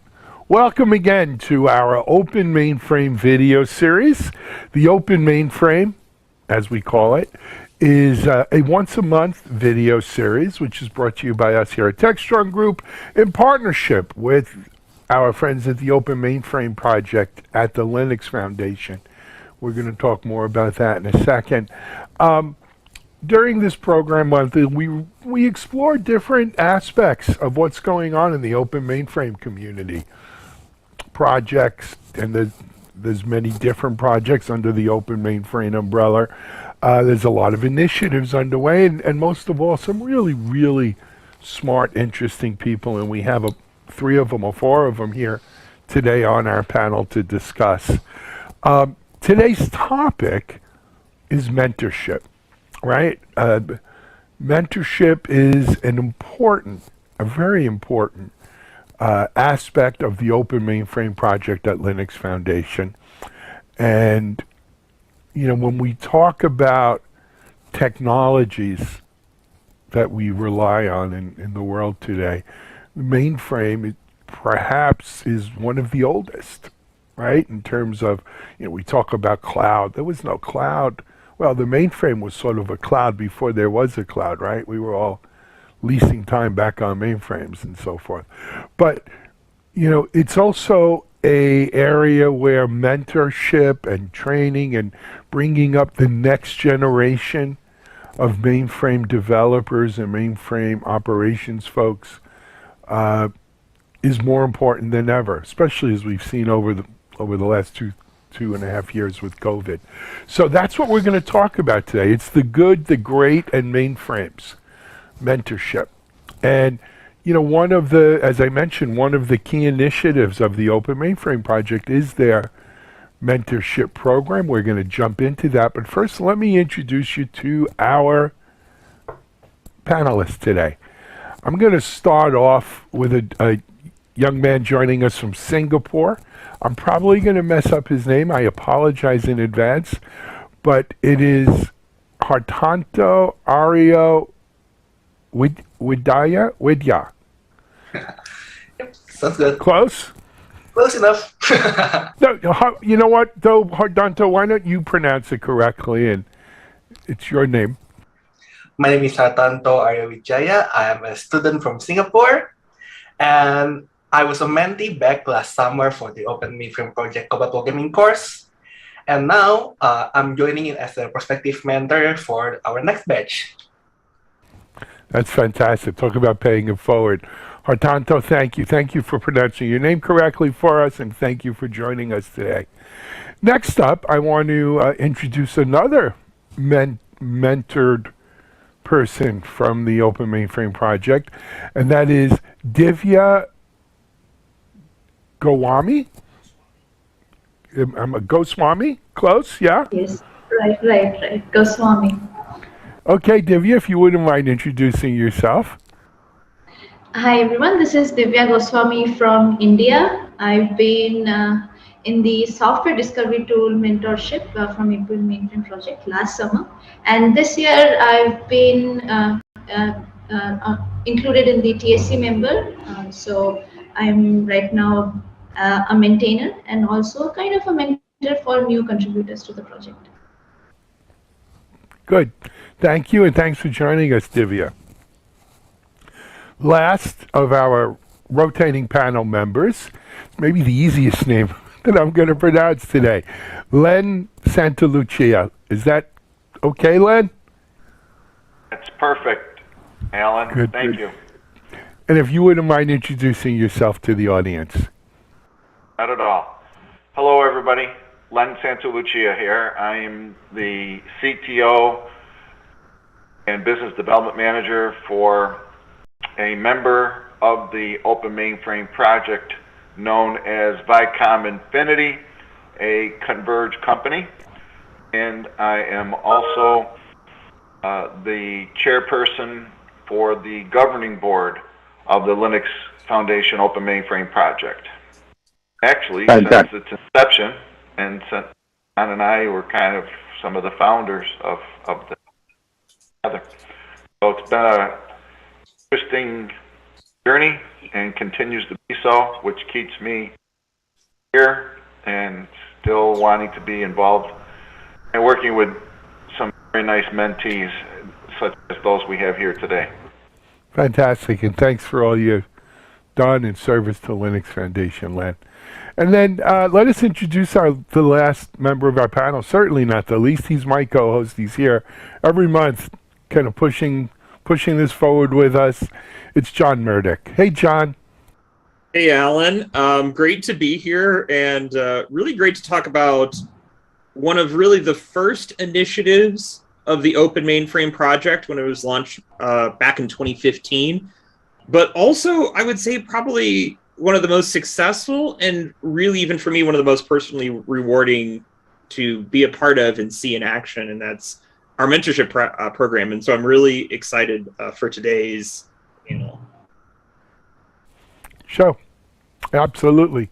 So guys, I have to tell you, on a personal note, here at Techstrong Group, we do a bunch of scholarship programs. One called Engineering the Change, the local company here in Boca Raton, Florida, called Boca Code, and we give a full scholarship every semester to a student from a underrepresented community to become software developers. For me personally, it's the most rewarding thing I do here, right? I run Techstrong Group and all of the various brands, and it's great and all of that. I love doing that. Len, I'm going to assume you're in a similar place. We all have a lot on our plate. We don't need to do things that we don't we have enough to do that we don't necessarily want to do, where we don't need to do other things. But if it's something that we get personal, I don't even know the word, but it makes us feel good because we know we're doing something good, right? It's tangible. You could point to what's good. You want to do more, and I think that was behind what you said. It's one of the things that keeps you here. Talk to us about it. Let's hear from your point of view. When the program started, what you've seen as the big successes, where you see it maybe going. Anything else? Thoughts? Sure. Well, I'll tell you. When my years at IBM, I was there for a long time. I retired in 2008. Work here where I am at Vicom Affinity. Been here since then. Going on 15 years this coming year. So, but altogether, I will soon be celebrating my 50th year in the business. So 1973 is when I graduated, Toronto and Divya. So it's time ago, 1973. Years next year, and it seems like a whirlwind. Just kind of passed right by. I can't believe it's been that long. And the reason why I say that is, all along the way, there have been many interesting projects, but the most interesting project that came along for me in particular was in 1999 when IBM decided to invest in Linux across all of its server families. And that included the mainframe. And it just caught my interest for whatever reason back then it was, because I just thought it was something that could really make a difference in the world and make a difference with the mainframe. And the more I got involved with it, the more I found how really was so different and energizing to the platform.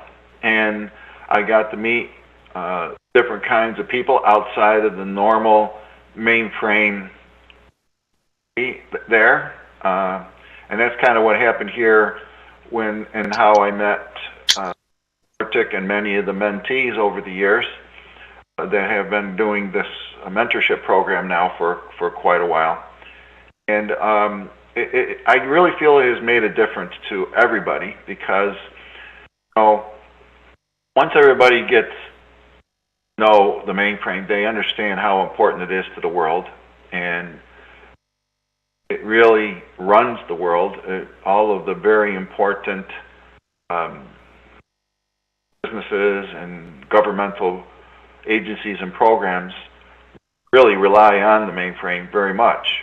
And when Linux became available on the system, and working with people to show people how and teach them about Linux on the system, it really opened up a lot of avenues.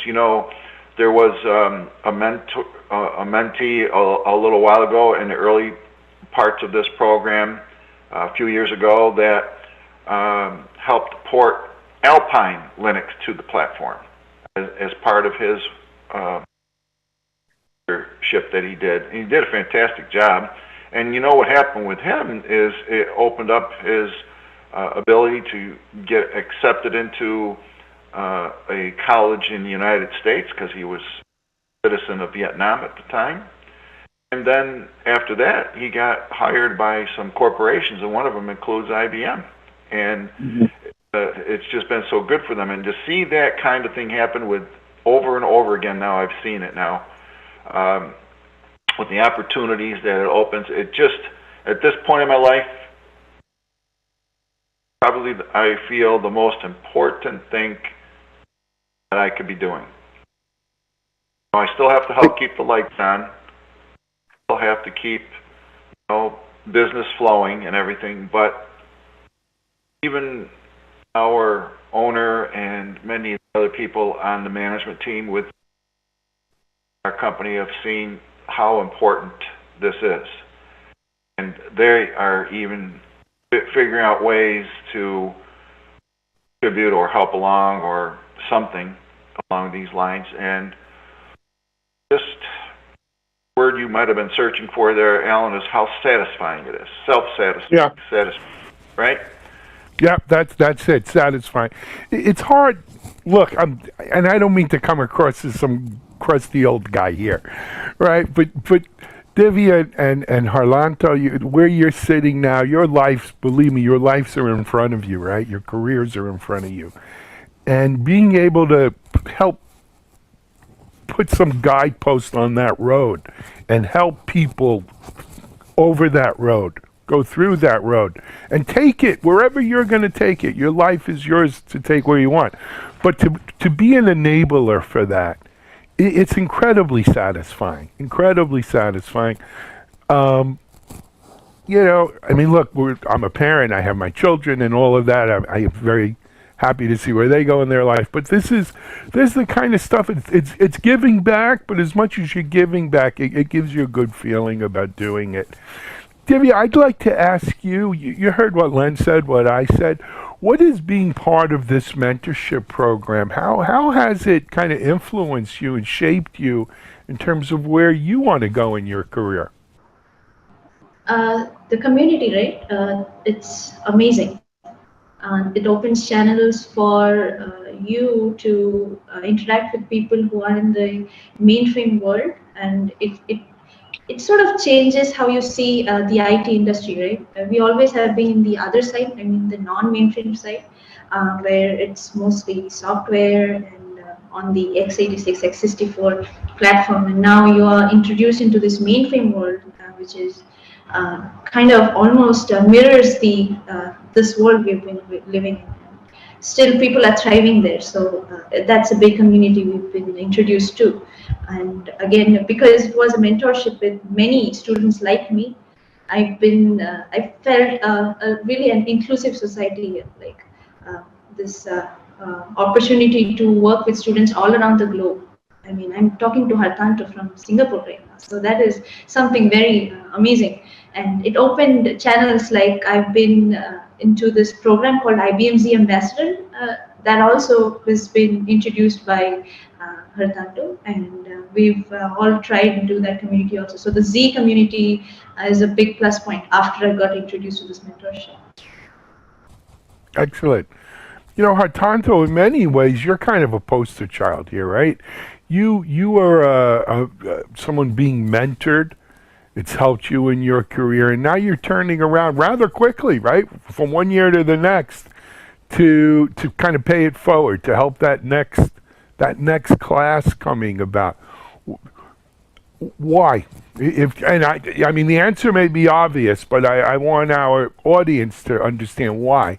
Why did you feel that, hey, you want to stay with this and now help the next class? I have to agree with Divya. It really is the community. I get to interact with people that are many times my age, but if there is one common thing among all of them, is that they are very helpful to me. They are very open to interacting with people younger than them. I could just send them an email or chat with them over on Slack, and they would reply to me and they would answer all of my questions. And from that, I decided I want to help the community back. So that's why I decided to become a mentor this term. That's great though, that you feel to you know, the community's helped you and now you want to pay back the community. And that, I mean, John, that's kind of what you want to instill in people, right? That it's not like you have a bill due or anything like that. There's no obligation. But you know, the community does good by you and you do good by the community.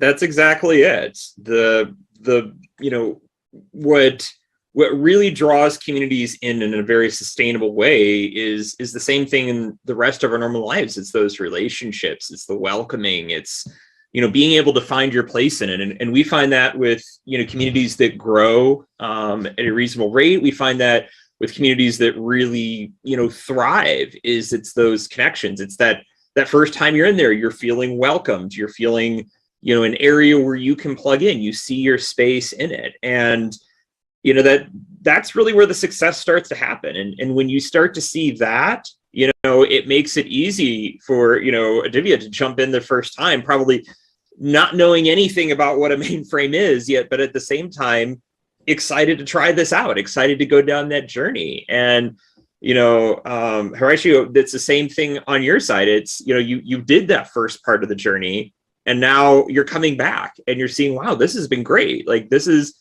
a place I can really spend my career in. And, Alan, this. I mean, in open source communities, it's not just mainframe, but all over the place. That's the name of the game. Yep, I have to agree. So I just want to make sure we're clear. This mentorship program here is since 2015? Yes. Yep. This is since 2015. We've ran it every single summer. The first group, Len, remembered about, an individual at Port Alpine Linux, and we've seen a lot of just contributions to the open source ecosystem on mainframe in general. Work done in Kubernetes, work done in Cloud Foundry, work done in Hyperledger. As the project has started to build up a catalog of projects it's hosted here, we're starting to see those impacts go directly back into a number of our hosted projects. So students contributing to Zoe, students contributing to places within, our COBOL work, and even some of our other projects, such as Feilong and ADP, we're seeing students get involved there, which has been pretty fascinating. And, it's always one question I love to kind of get the perspective of a young student, because Alan, you said it right, like your life is ahead of you, like your world is ahead of you, yet you're taking this moment in your life and you're saying, I want to try out mainframe. I want to get into this community. What is, what has made that possible? Like, what is sort of that bit of saying, mainframe, I want to stay here for a while. What has been that for you? It's a good question. And Divya or Horatio, whichever one to answer first, go for it. Okay, I can go first, I think. So, as part of the COBOL programming course, we do provide access to a lab system. So, if you join the course for free, you can get access to our system with all of the lab materials inside. And I did the lab once, and I thought to myself, wow, these things are so cool. People only would say that COBOL is dinosaur and the mainframe will die soon. But the truth is, it's sitting in front of me, in front of my eyes, it's still there. And people are still actively developing it. So, for me, it is a platform worth exploring more. And hey, who wouldn't want to work on a machine that can process millions of transactions per second? It's as simple as that. Fair enough. Divya? So mainframe for me, I mean, when I was talking about this mentorship and this whole work I did in mainframe to my college professors, they were glad that students are still into this mainframe world. I mean, that was their childhood, right? Or their 20s.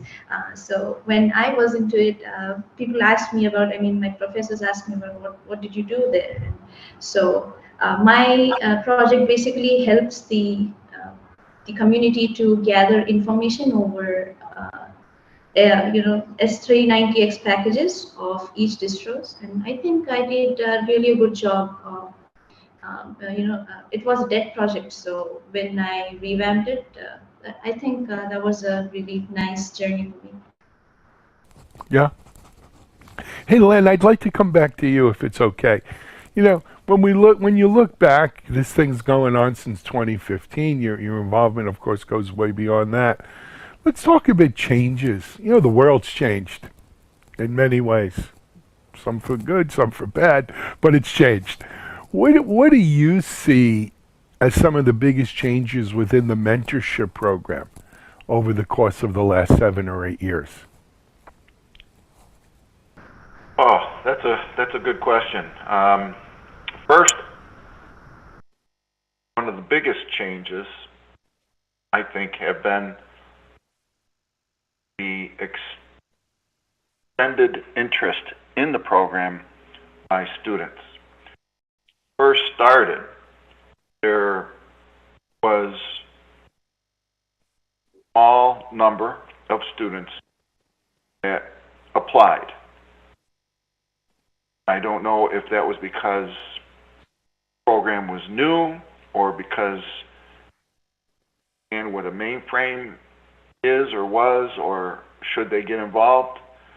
Then, as time went on, growing and growing to the point where now we have so many people applying that have what I would call a happy problem, that we have more than enough, but I feel bad for those that cannot necessarily get into the program as I wish they could. So we're now trying to figure out ways where we don't want those people to just go away. We want to find a way to find something for them to do, even if it's not this mentorship this year or something like that.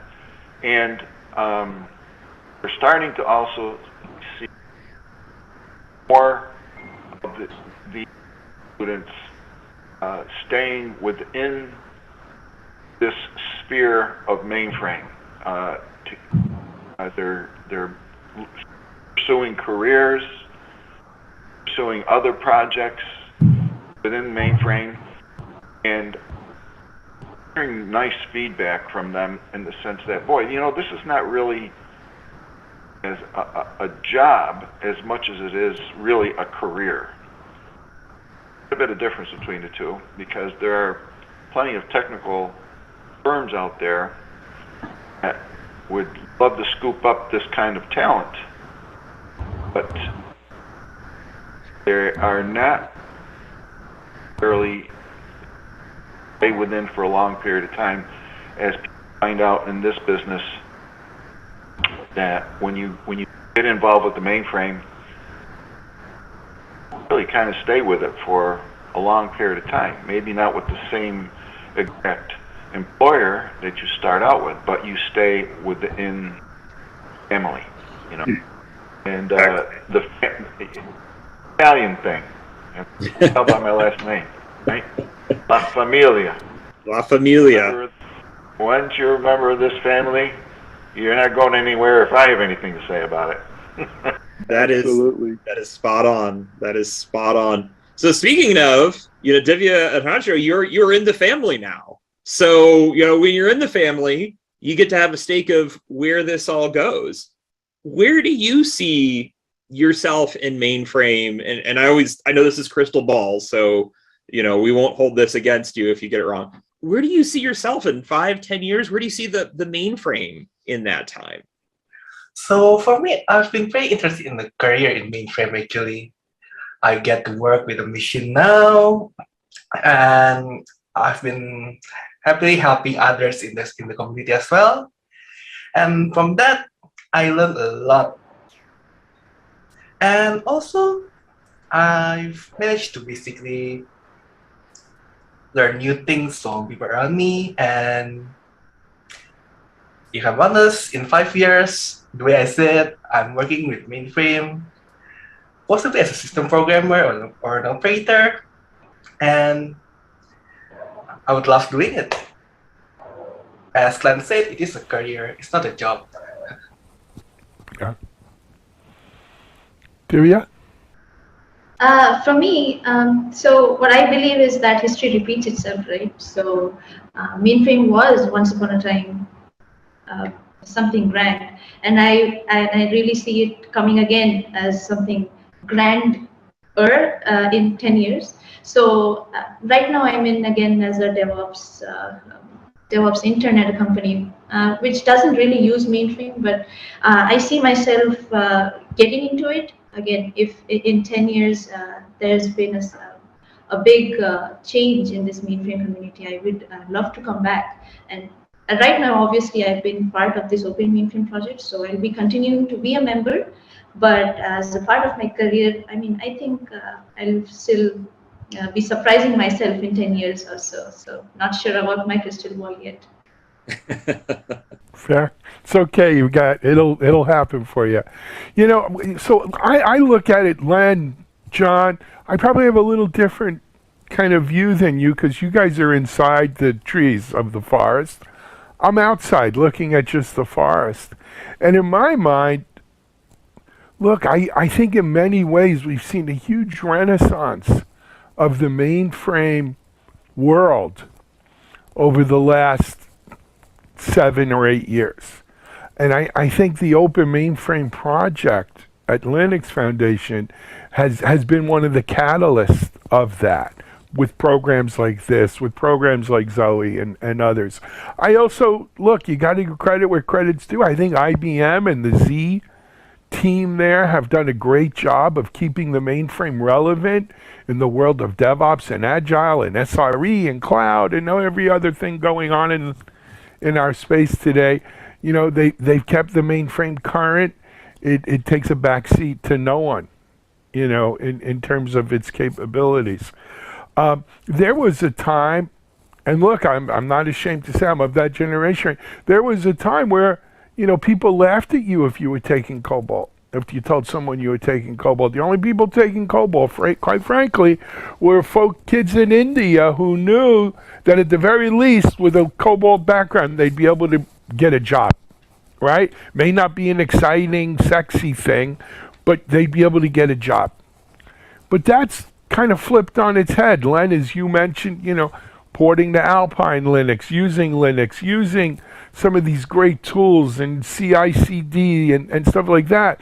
The mainframe today is relevant, and we have this whole renaissance going on, which I think is part of the reason why you're seeing such a big pickup in your mentorship program. People like Divya and Harlanto today, they see a path forward. They see, you know, they want to work in tech. There's so many different aspects of working in the tech field today. But the mainframe community, familia, whatever you want to call it, right? It's a viable community that's not only here today, but will be here going forward, and it offers lots of opportunity, right? Not just learning your grandpa's COBOL. And I think that's a big reason why we see what we're seeing in this community today. I'll get off the soapbox. One other topic I want to bring up, and Len, I'm going to lead with you again if you don't mind. Diversity. Scott, right? We have Divya here. I mean, the mainframe community, from what I've seen, and you know, again, I'm in the forest, not in the trees. It's a diverse community. It's a beautiful thing. What about where you sit, Len? Oh, you hit me where it really counts when you mention this point, because you know I'm a New York boy at heart. Lived right in Manhattan for a long time, and if that is the first community of the world, and you find all kinds of people involved, and it's really nice, in my opinion, because it gives you so many different perspectives, different experiences that you normally not get, you know, anyplace else. And I find, you know, especially with the up and coming work that I have seen in regards to women in technology, very strongly mainframe area. I really think it's a very good thing, because with all these different perspectives, it opens up the aperture of the mainframe like it never was before. And I like it because there are so many different jobs surrounding the mainframe, not necessarily being a programmer, you know, all kinds of different positions that are available. Big animal, and this big animal needs a lot of care and feeding, and people to watch over it, people to operate it, and so on, and grow it, and spread its wings, and get it into areas where it can benefit other parts of the business that it never was considered to be brought into, period. And so, long answer to a short question, diversity is the basis of a very strong community, and without it, not as strong. I do not think. Absolutely. John, you want to comment on that? I was actually just going to ask Divya and Harshu, because they're both people coming into this community from diverse backgrounds. How has this community embraced you? Have you felt welcome? I know we've talked about it a little bit, but considering that you're coming from a different background than I would garner to say a majority of the folks in Mainframe, how has that been for you? So as a woman who's entering this mentorship, who has entered this mentorship last summer, I did notice that I was the only female candidate in the whole mentorship group, but it really didn't categorize me as being a female. Everyone was so welcoming, even the mentors and the May and my mentor and the other mentors. So it was a really inclusive platform for me, but no one made me feel that because I'm a female, so you should be given lighter work, or you won't be able to take this pressure, so maybe something easier for you. So I've been through this challenge again with another fellow mentee of mine. So we had equal pressures, and none of us felt that there was some partiality or anything that can make me feel categorized into this. So I think my mentorship term really balanced this whole female to male, this ratio, and the competition and all that. Very good. I will totally agree with that. If you join our Open Mainframe project Slack, you'll see people from all around the world, from all ranges in life. I've seen students, teachers, listers, even retirees joining in on the Slack channel and joining in for a conversation. And in my opinion, the community is very welcoming again. And you'll see someone always replying to their questions and answering anything to make sure that they can solve their problems and basically can use the projects that are created by the Open Mainframe project successfully on their system.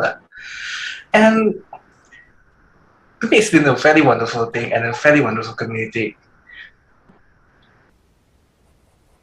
Yeah.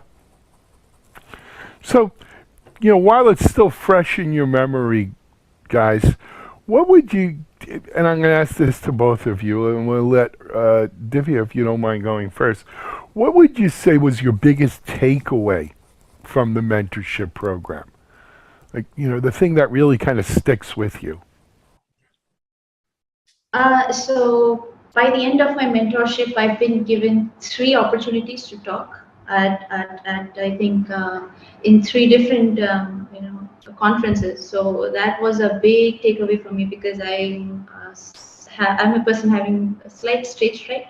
So in my college days, it's a big opportunity for you to get such audience with professionals from all over the globe, and also students included.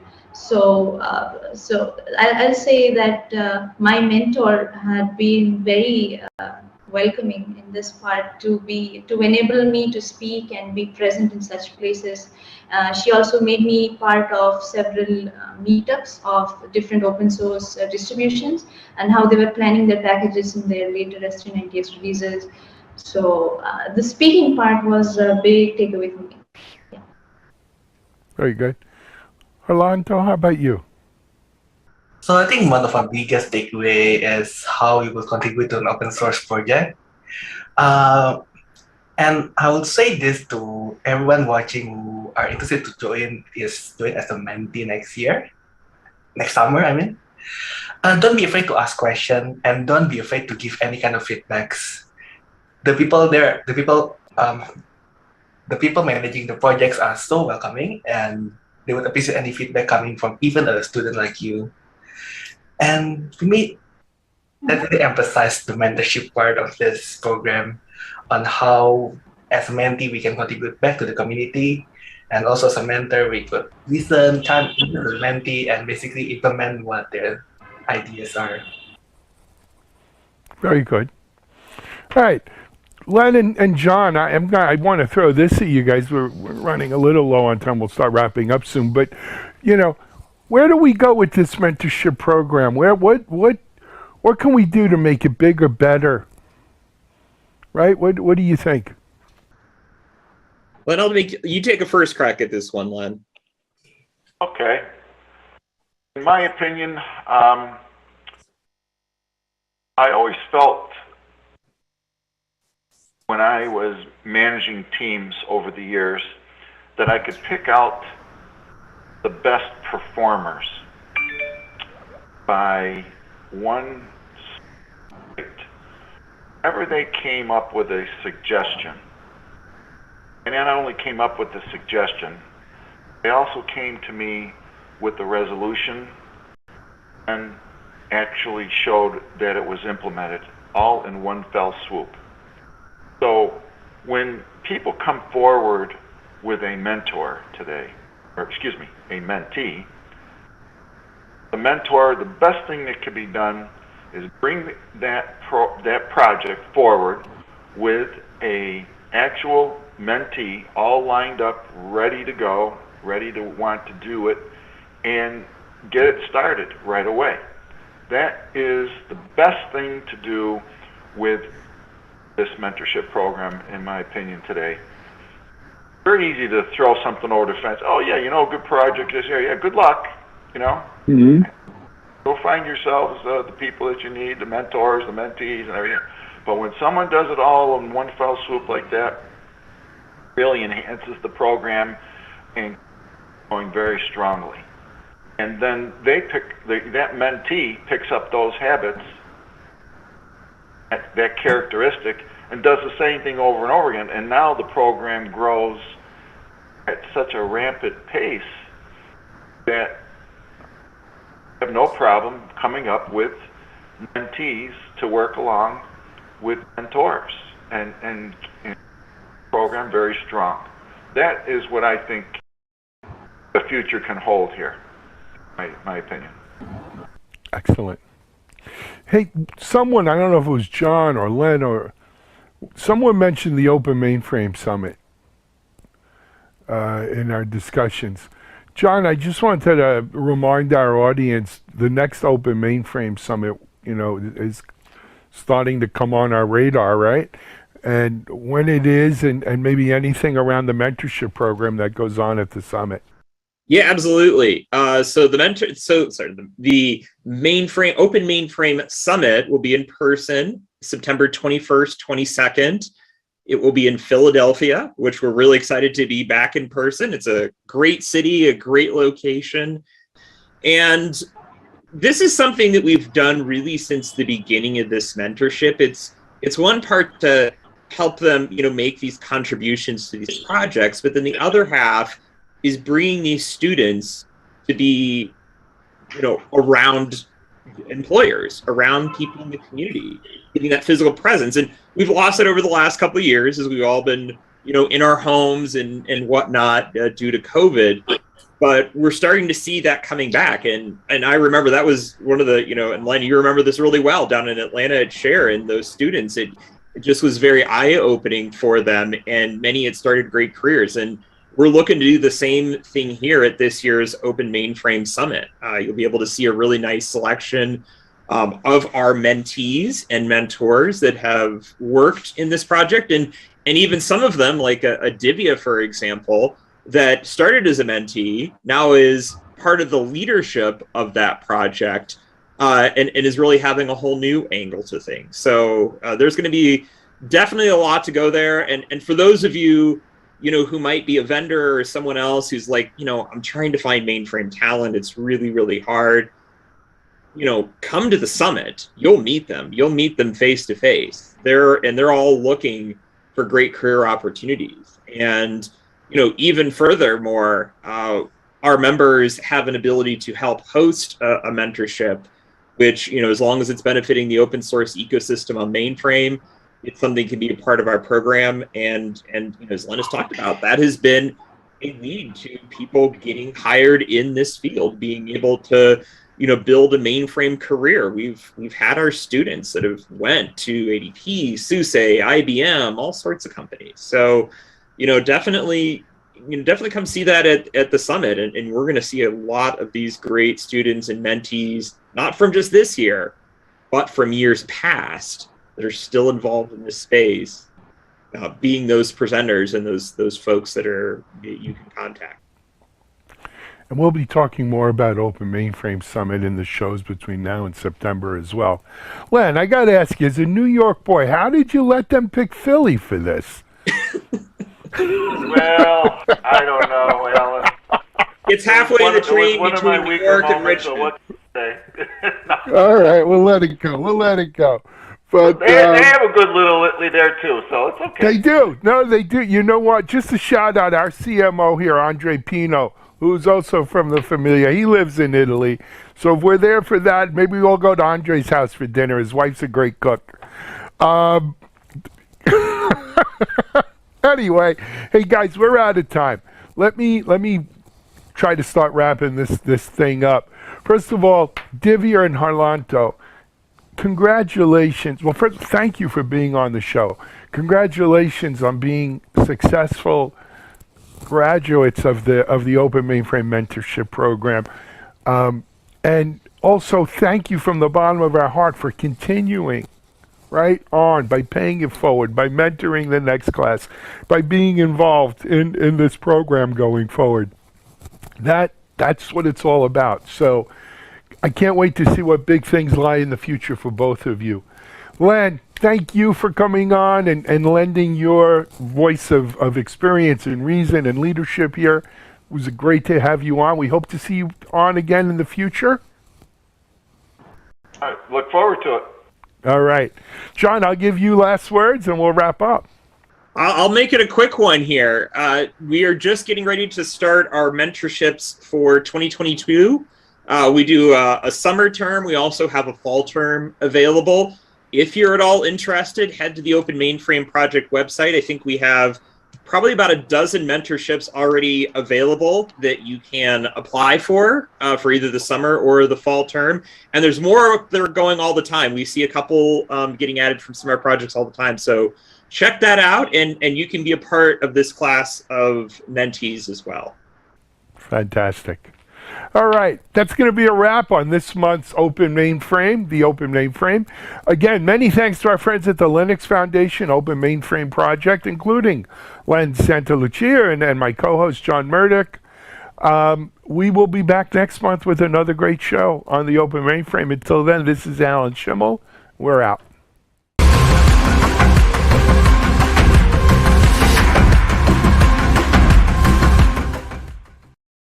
Hey everybody, happy Monday. This is Charlene O'Hanlon and I'm here now with the headlines. First up on Devops.com is an article that looks at the pros and cons of embedded SREs. To embed or not to embed? That is the question.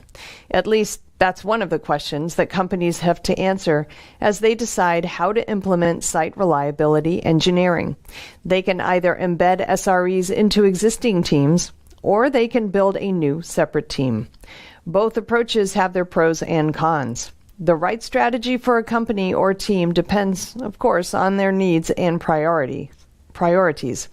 This article looks at what it means to be an embedded SRE and some of the advantages as well as the challenges. Site reliability engineering is all about thinking creatively and coming up with innovative solutions to challenges, even the challenge of figuring out how to structure the SREs within your organization.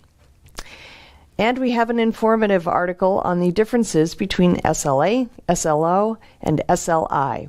One of the hallmarks of the SRE approach is to gauge performance and set targets for application metrics. These targets can be thought of as reliability thresholds. If a site's latency reaches a certain point, for example, it may break the agreement the software provider has with its consumer.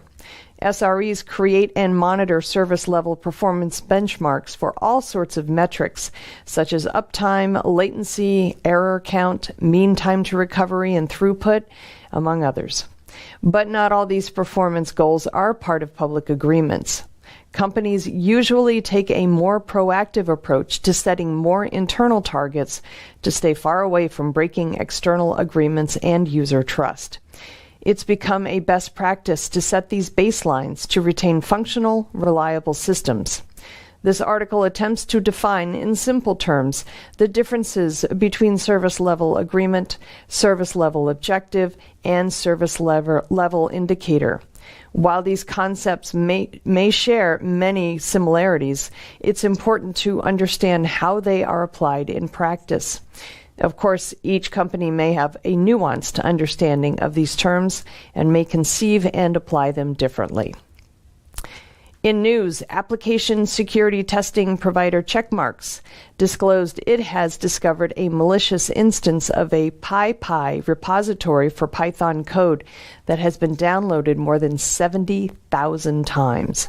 This is yet another instance where cyber criminals have made available a malicious copy of a popular open source software package that contains malware that's destined to find its way into downstream applications.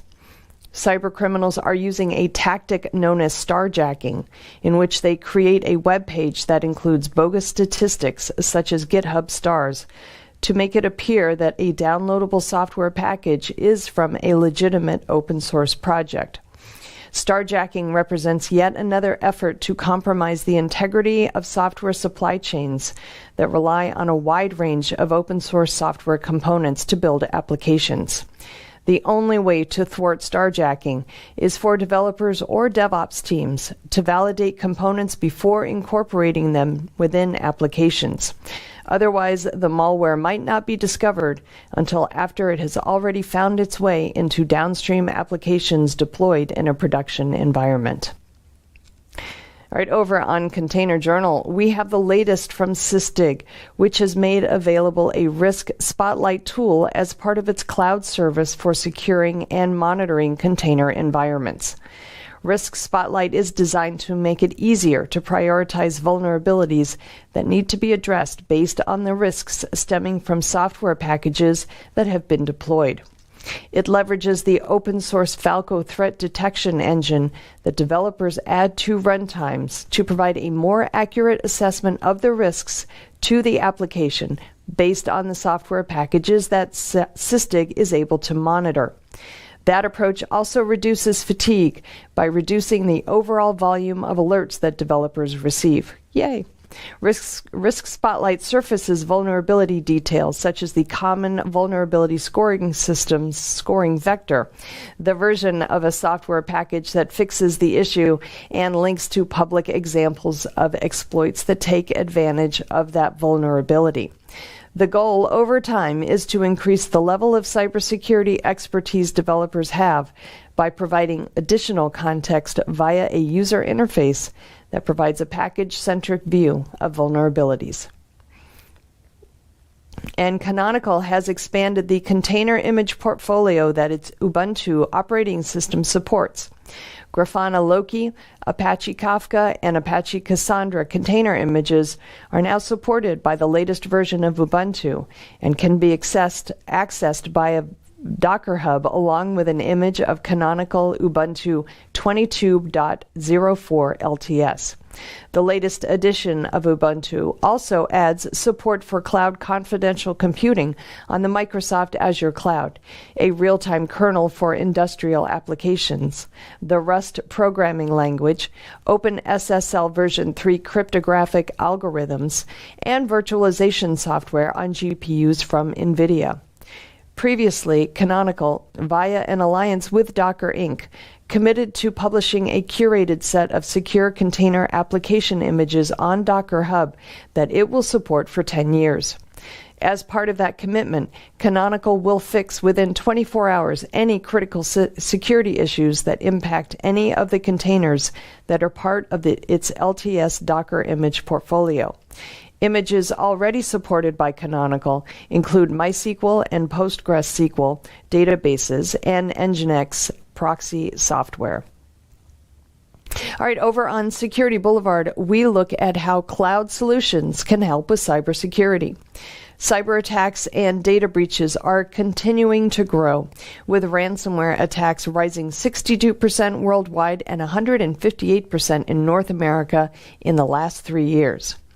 There are some essential basics that businesses must focus on when putting in place a cybersecurity solution to build a security-first culture into their software architecture and mitigate risks from potential attacks. Every possible industry is now exposed to cybersecurity attacks and threats. What's more, the remote business practices that have become normal operations since the COVID-19 pandemic began accelerated the issue and created easier access for cybercriminals to attack, as many businesses shift to remote or hybrid working. A new generation of cloud security solutions is coming to the rescue. The growth in cloud deployments and the need to ensure continuity on all mission-critical business operations is driving huge growth in reliable cloud security solutions. This article shines the spotlight on 3 areas that are being prioritized as the security landscape becomes ever more challenging. Cyber attacks are uncertain by their very nature, but security measures built into supporting cloud software architecture will increase safety and help many businesses mitigate their risk. And finally, we have the results of a survey by Mandiant that shows a decrease in dwell time, or the median number of days an attacker is in an environment before being spotted. While that may seem like good news, part of the decrease is due to the very nature of the attack being waged, and that's ransomware. This is part of a downward trend in dwell time over the last decade. Mandiant attributes the drop in the past few years to both improvements in enterprise detection and response and the increase in ransomware attacks. It makes sense. If attackers are focused on stealing trade secrets, they want to remain hidden. But if it's an extortion attack, such as ransomware, they need to make themselves known. And with the dramatic increase in ransomware over the last few years, it stands to reason that dwell time would continue to drop. This article looks at these and other findings from the survey, including the fact that China's cyber espionage program is also becoming a point of concern among many organizations, especially those in the defense industry and technologies that are used in defense. All right, that's it for the headlines. I'll be back tomorrow with a brand new batch for you. Until then, I hope everybody has a great day, and please, whatever you do, stay safe. This is Digital Anarchist. Hey, everybody. Welcome back to Techstrong TV. I'm Charlene O'Hanlon, and I am here now with Jack Naglieri, who is the CEO of Panther Labs. Jack, thank you so much for joining me today. Do appreciate it. Thanks for having me, Charlene. How are you? I'm doing great, thanks. I wonder if you could introduce us to Panther Labs. What are you guys on about? Yeah, so Panther is a cybersecurity company based out of San Francisco. We started back in 2018, and we were really founded by a group of security practitioners. And I think that's one of the things that makes us very unique in the space. I worked inside of Silicon Valley companies for many years and worked on security operations, security monitoring, and really found a couple of patterns that really worked for us and wanted to take those learnings, build a product that other people could use for detecting and preventing breaches. And here we are. All right. So how do you guys, what's your, well, I don't want you to spill your secrets, but what's kind of sets you guys apart from from all the other cybersecurity companies that are out there?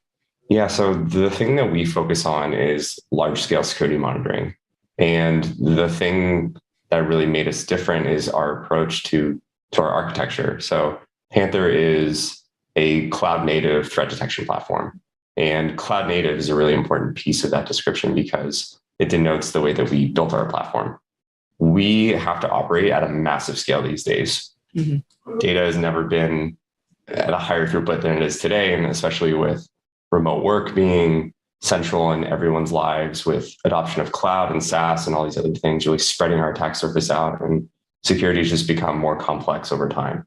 So what we realized was inside of these tech companies that we were working in that we needed to rebuild from the ground up for scale, for expressibility, for security, for speed, for all these different things that the incumbent platforms just weren't providing to us. So while I was at Airbnb, we built an open source project that was called Stream Alert, and Stream Alert was a cloud native SIEM effectively. So being able to analyze data as it streams, being able to put data that's structured into a data lake, and a lot of these more data forward, data engineering concepts we were bringing into security. And in a lot of ways, Panther took that same idea to the next level and really made it enterprise ready. So we're in the process of bringing security monitoring to this new data stack where things are modern in the cloud and automatically scalable to get the benefits of operating at high scale with a very small team and at a much lower cost. Oh, that's makes a whole lot of sense. And it sounds like a great technology. You guys recently got some more funding. So we did. 120 million, is that right? That's correct. It's a lot of zeros. Yeah, right. So you guys are unicorn status at this point, 1.4 billion. Is that right? That's correct. Yep. Awesome. You guys are killing it. That's really, really great news. And I imagine that this technology is going to be very well received, in the market, especially as more organizations adopt cloud native technologies. They understand the complexities of, securing that entire stack. So I wish you guys the best of luck. I think that's going to be very, very well received. I'm interested in having a conversation with you about a report that you guys recently put out called, I guess it's State of SIM, ripe for disruption. What do you mean by that? What's going on with that? The space is really not innovated in the last 10 years. So it really is ripe for disruption. And it's ripe for disruption because there's been so much pain felt by practitioners. Mm-hmm. And the report really reveals that, and listing that there's too many alerts, too many false positives. It's not enough context. It's difficult to scale. It's expensive. Like all of these pains that security teams have been feeling for 5-10 years, really since I've operated in the space as a practitioner. So it was just revealing those pains and talking about them and bringing them to light. It's funny that you say, it's been 5 or 10 years or so that people have been feeling this pain. You would think that by now somebody would have come up with something better to alleviate all the issues that practitioners are having in the space. So why do you think we persist with these technologies that frankly just aren't doing the job for companies? There's a couple of reasons why I think we've persisted with it. And for one, I would say no one really came along with a different perspective was the first part. The second, the point linked to that is practitioners operate in a very different way than vendors typically. So when we're, as security people, trying to do our jobs, there's always this interesting relationship where we're like, oh, a vendor's just trying to sell us something that's a little bit different from how we would do it.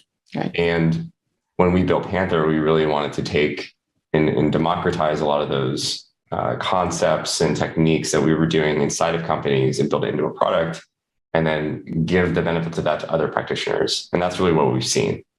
We see these highly modern, is how we call them, modern security teams. That's the phrase we use. Yeah. So we see a lot of success with those teams because they're highly technical and they were building these tools themselves.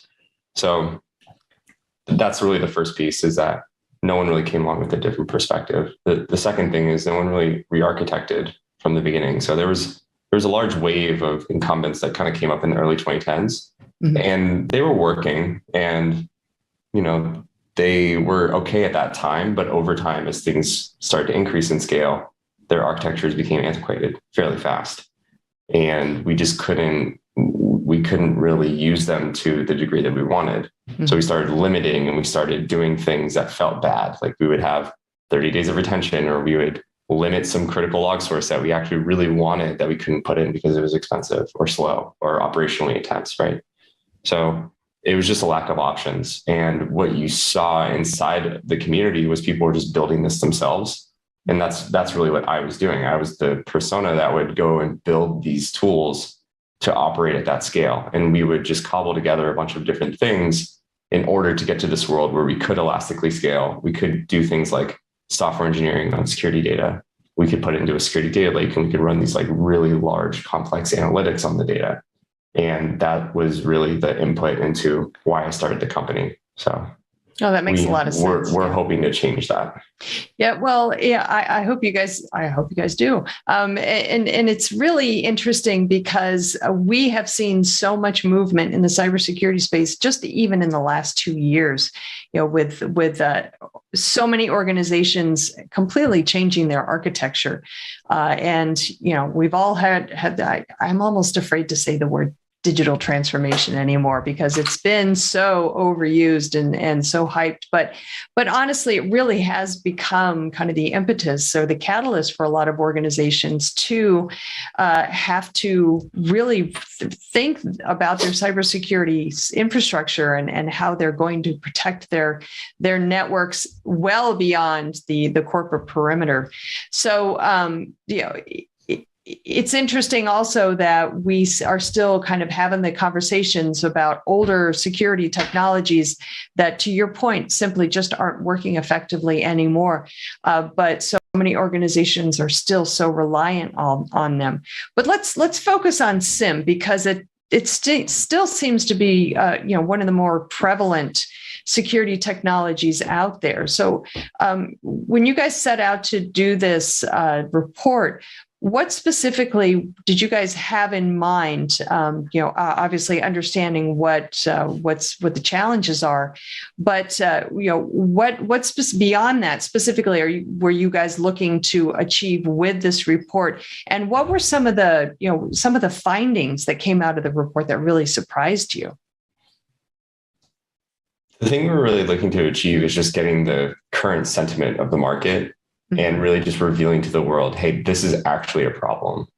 When you're a vendor going out and you're selling something and you're trying to get people to believe in your vision, data helps people believe and it helps them trust you, right? So if we're saying like, hey, cost is a problem, you're like, well, it's not a problem for us. And it's like, well, we just surveyed the entire market and we see that most people think that cost is a problem. So it's like a way to sort of like give them a sense of what's coming.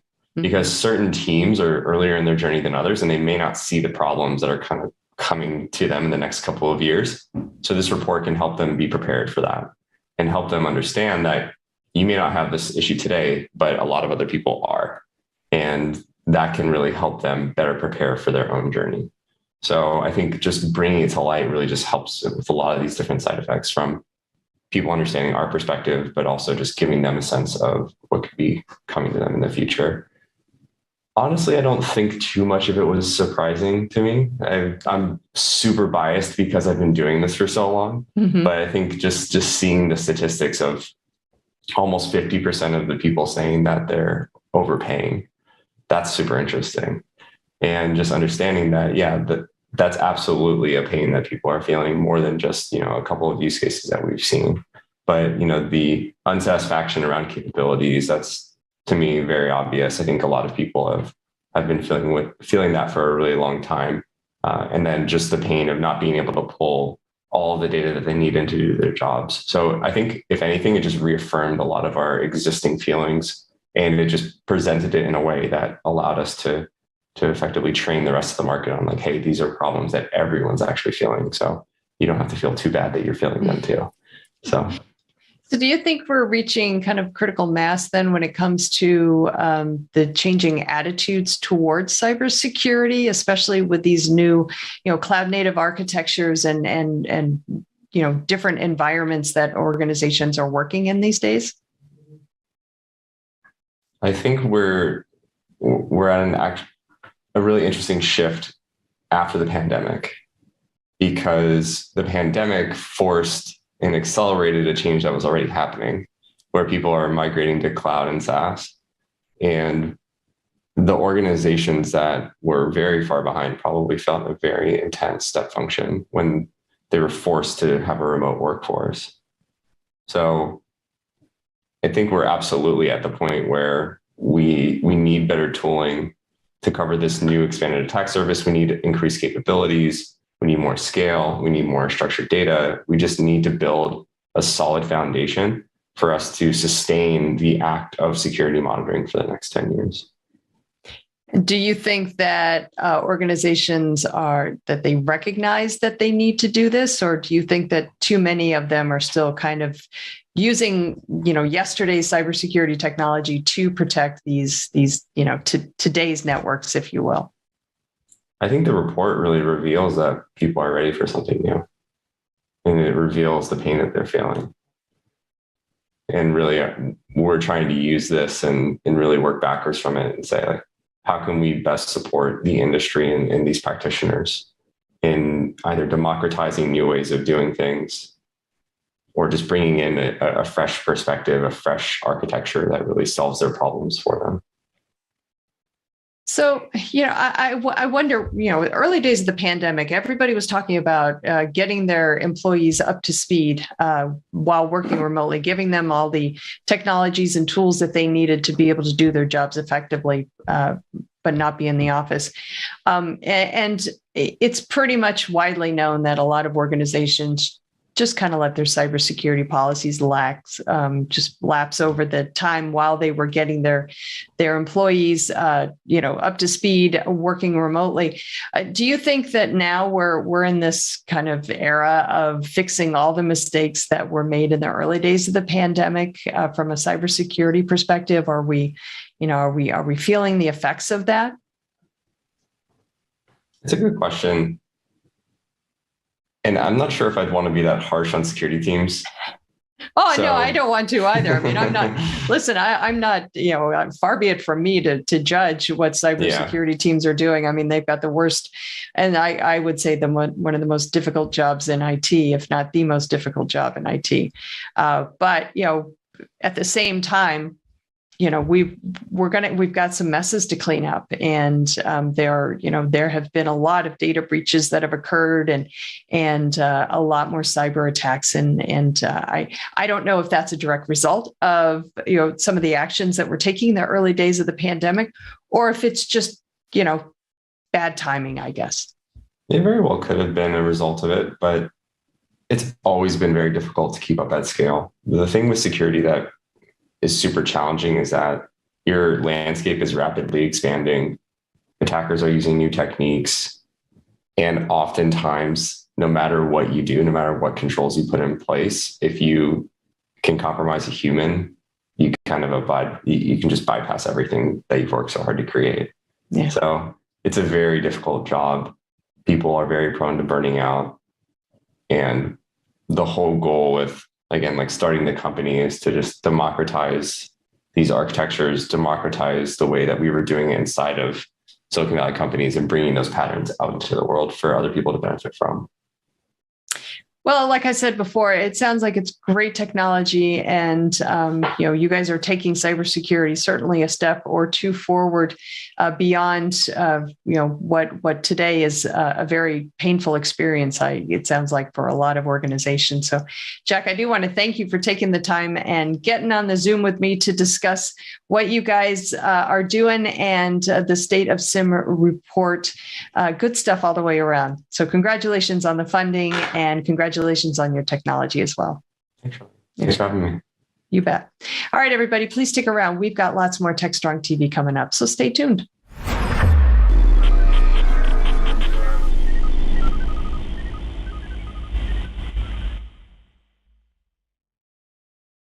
Looking for a live conference focused on the tools, technologies, and practices most important to your business?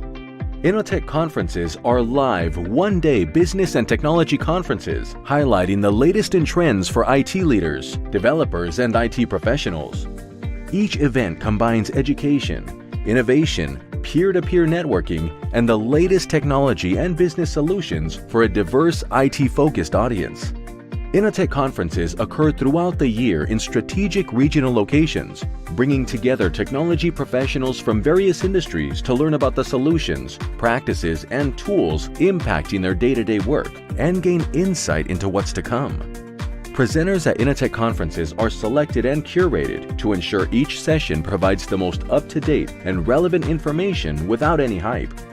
Whether you're interested in digital transformation, cybersecurity, cloud, IT leadership, or DevOps, Innotech conferences deliver. 2022 events are scheduled to be held in Austin, Dallas, Oklahoma City, Houston, and Washington, D.C. Innotech conferences are produced by Techstrong Live and powered by Techstrong Group.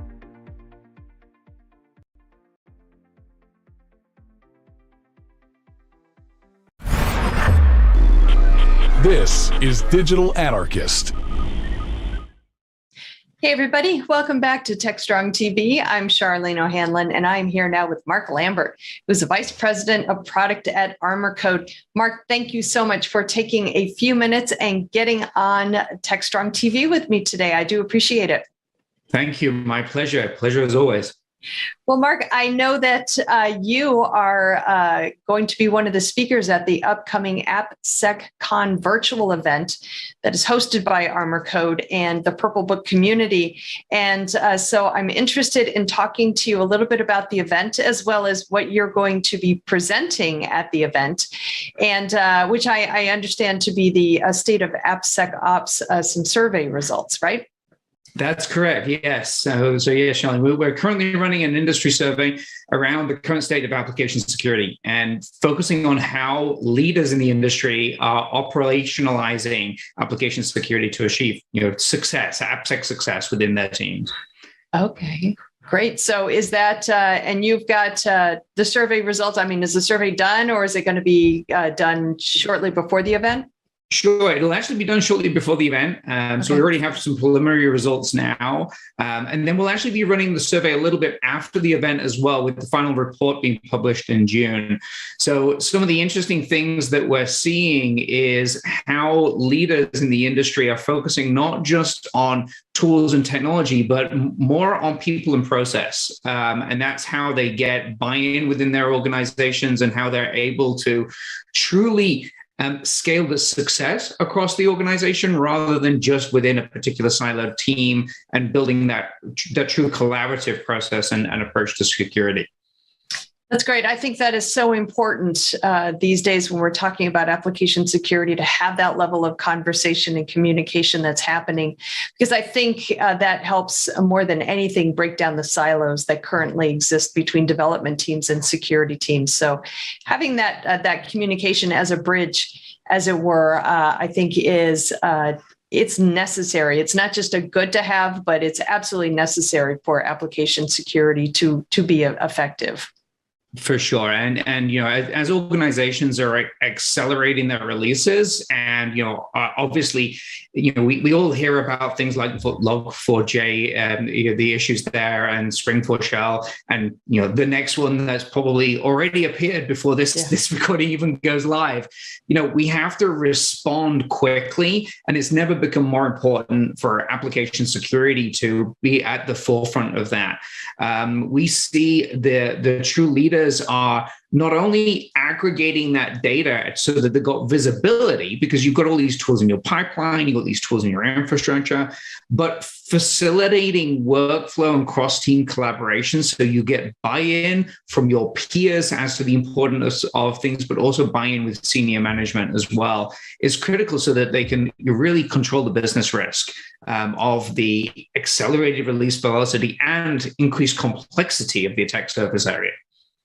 So I don't want to give out a lot of give away the milk, I guess, if you want to put it that way, before the actual event. So I just wanted to give folks a little flavor, if you will, of what you're going to be talking about. But let's take a little step back and talk about AppSecCon itself. It's happening. It's a virtual event. It's happening May 18th and 19th. Online, obviously, if it's virtual. But tell me a little bit about the event itself. We can perhaps refresh the audience's memory about how this came to be and what the Purple Book community is. Yeah, actually, it's a great story as to how the community came together to define what the community needs. So the Purple Book community, which you can access at thepurplebook.club, came together to actually write the definitive guide to software security. And the book was actually really the brainchild of 30 different security leaders coming together, talking about culture, process, yes, the tools that you need, and the metrics you need to monitor as well, but the things that you need to be successful with a software security program. Now, that book will actually be published at, or be going live and fully published at AppSecCon, as you said, May 18th, May 19th. And really, as the team were building and writing this book, this community has grown. So it's grown beyond that initial group group of 30 to now we have a little over 150 accepted members and a waiting list for folks that want to join. So, if this is something that's interesting to the audience, I would definitely invite you to go and check out thepurplebook.club. You'll see the book reference there. You'll be able to download the currently available chapters. You'll also see the ability to invite and join that community. We meet twice a month. There are actually in-person events as well, and we're setting up local chapters across the US. And then, coming out of that community, there was really, as we were collaborating and discussing about, what conference we go to and where we kind of share information with other security leaders, it was obvious that there wasn't an application security focused conference. And that was the brainchild of AppSecCon. So AppSecCon, as you said, it's a 2-day event. It's virtual. It's 2 half days, the 18th and 19th from 9 a.m. to 2 p.m. Pacific. You're going to see the Purple Book leaders talking about the topics that they talk about inside of the Purple Book, but also topics beyond that as well. And obviously, as you said, that's actually where I'll be presenting the results of my findings from the survey. That's great. And I love the fact that this is a conference that has grown out of a real need for a conference focused on application security, and that it's really being shepherded by some of the brightest minds in the industry right now when it comes to application security. So I'm really looking forward to a lot of these presentations. Every single one of them, I'm sure, is going to have a ton of takeaways and talking about the state of the market as well. And I'm sure things are going to change between now and then, because that's just the way things are. Things change regularly. So can't really talk about, what's going to be coming down the pike in a month or so. But there's certainly some great things that are going to be discussed at the event. We've got a great lineup. The agenda is, I just took a look at the agenda, just earlier today, actually, and I'm really, really impressed with the session topics and who's speaking. So I do encourage everybody to check it out. We're going to put a link to the event itself at the bottom of the screen, so you can go there and check it out yourself. But it is appseccon2022.com, I believe it is. Mark, anything else that you want to discuss? You want to bring out about the upcoming event that we haven't discussed yet? Well, I think I just reinforced that, it is by security leaders for security leaders. So there's a lot of your peers that are going to be on there sharing their in the trenches experiences, which is what we all want to learn from, because we want to know what things work and what things don't. And we have some really interesting topics around things like zero-day events, which obviously we're always battling with. I think a lot of people are still dealing with Log4Shell. But then we're also going to be talking about things which is where the direction of the industry is going. So SBOMs, for example, becoming software supply chain, becoming more and more important. That's one of the topic areas as well. Some great panel discussions, some great team presentations. And it's going to be a great 2-day event. I'm really looking forward to it myself as well.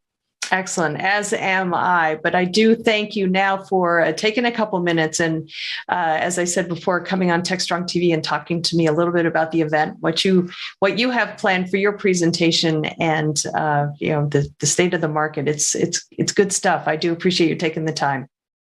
Great. Well, thank you very much, Charlene. Pleasure as always. Thank you. All right, everybody, please stick around. We've got lots more Techstrong TV coming up, so stay tuned.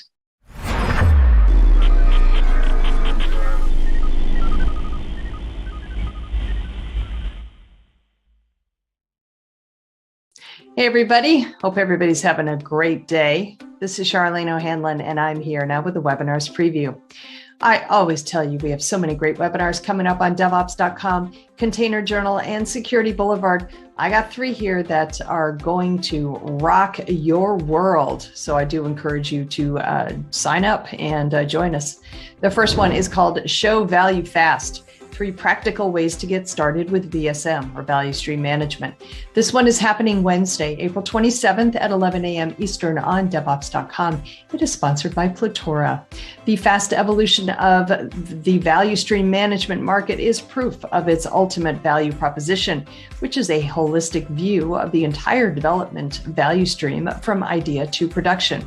Not only does value stream management provide a clear path to accelerating application delivery, it also identifies the value delivered to the customer and to the organization. This webinar will offer 3 practical ways to get started with value stream management. These options not only accelerate value delivery to specific groups or teams, but also put organizations on the path to larger opportunities with value stream management without months of internal selling. Good stuff. All right, the second one is there's no easy button for managing Kubernetes in the cloud.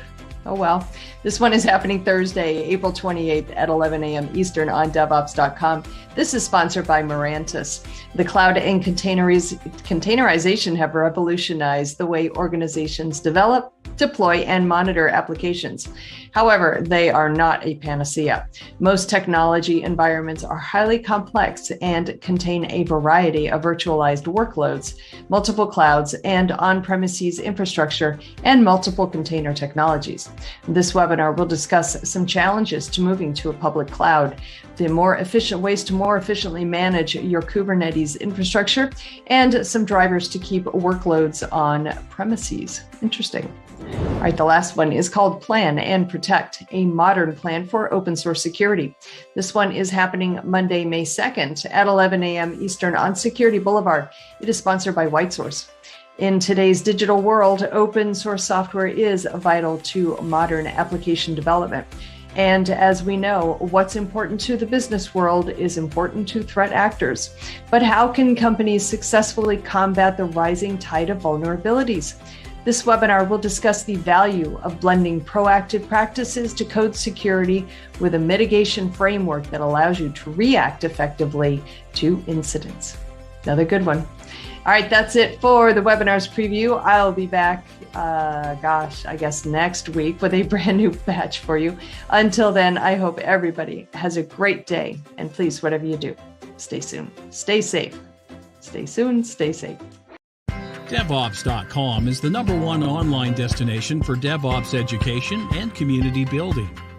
Devops.com covers all aspects of DevOps, including DevOps best practices and tools, DevOps culture, DevSecOps, business impact, continuous testing, continuous delivery, and more. Devops.com has the largest collection of original DevOps content, featuring breaking news, blog posts, podcasts, and more. Visit www.devops.com to learn more. Devops.com, where the world meets DevOps. All right, everybody, welcome back. Rounding out today's Techstrong TV broadcast, we have The View with Vizard. In this one, Mike Vizard is speaking with Jason Wodica, who is a staff software engineer over at Carrot. They talk about a report that analyzes the software engineering skills that are most in demand. Wow, lots of takeaways in that conversation. Let's go ahead and roll it now. This is Digital Anarchist. Hey guys, thanks for the throw. We're here with Jason Wodica. He is a staff software engineer for Carrot. They do a lot of interviews through their platform for a large number of companies, and they've done an analysis of 400,000 different software engineering jobs that are out there to see which ones are the most interesting, or at least the most in demand. Jason, welcome to the show. Hey, thanks. So nice to be on here. So I think if I looked at the high points for the report you guys did, it was like the top things were design and cloud. Does any of that surprise you? Is there any particular job function or attributes for software engineers that are leaping out in terms of demand? So I think one of the interesting things at the top of the list didn't surprise me at all, and that's kind of good. It's, a working software engineer looks at a list of what people want in software engineers and goes, yeah, that's basically what software engineers do. Cloud design, architecture. I'd say probably the biggest, most interesting thing is that cloud is so high that it is such a dominant skill these days. Is there a shortage of these skills, do you think? And if so, what's at the root cause of that? Is that we just didn't enough train these folks, or that there are plenty of people out there with some level of skills, they just don't have the right skills? Yeah, I would say I'm not sure that these reflect a shortage in skills so much as these reflect kind of the these are the table stakes skills. These are the skills that are so common that having at least some concept is particularly these top four, design, cloud, architecture, and testing. Those top four are like, you really can't take a software job without at least expecting to do some of that. Do you think that these folks need to have, in particular, DevOps experience as well, or can they work outside of a traditional DevOps workflow? What are you guys seeing there in terms of the demand for people who have specific DevOps knowledge? So actually, I find that's one of the interesting things is DevOps did not make it into our top 10. But if I look over, we had, there's a second blog post we did that was looking at technologies in specific.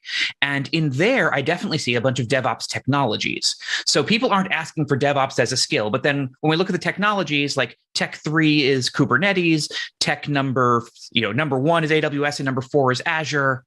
Technology number 9 is Git, number 6 is Docker. These are all kind of, well, okay, Git maybe not, but these, the containerization in particular and the cloud platforms are very core DevOps skills. So I think when people ask for what do they abstractly want an engineer to be able to do in the sort of the skills side, that gets very high level. But then when you ask for what skills do you want people to know, there's a bunch of DevOps skills in there.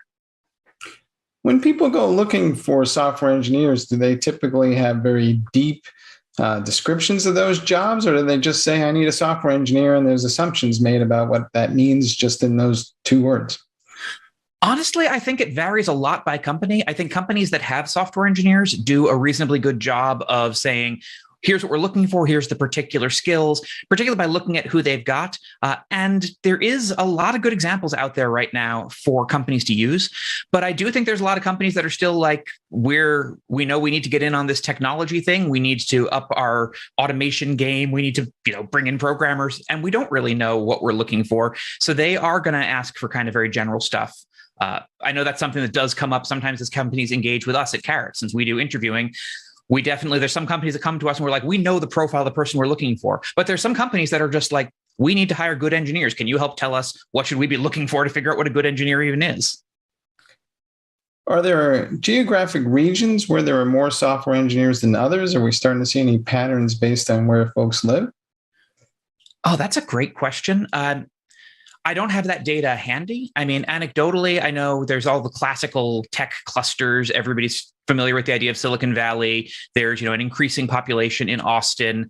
But globally, there's a lot of hotspots of engineering. And I don't want to just start rattling things off the top of my head because I don't have that data at hand. And I would be really afraid of misrepresenting it. But there's a ton of global engineering. That's, I guess, my the takeaway that I do have memorized is like, without my data at hand, is there's definitely a ton of global engineering.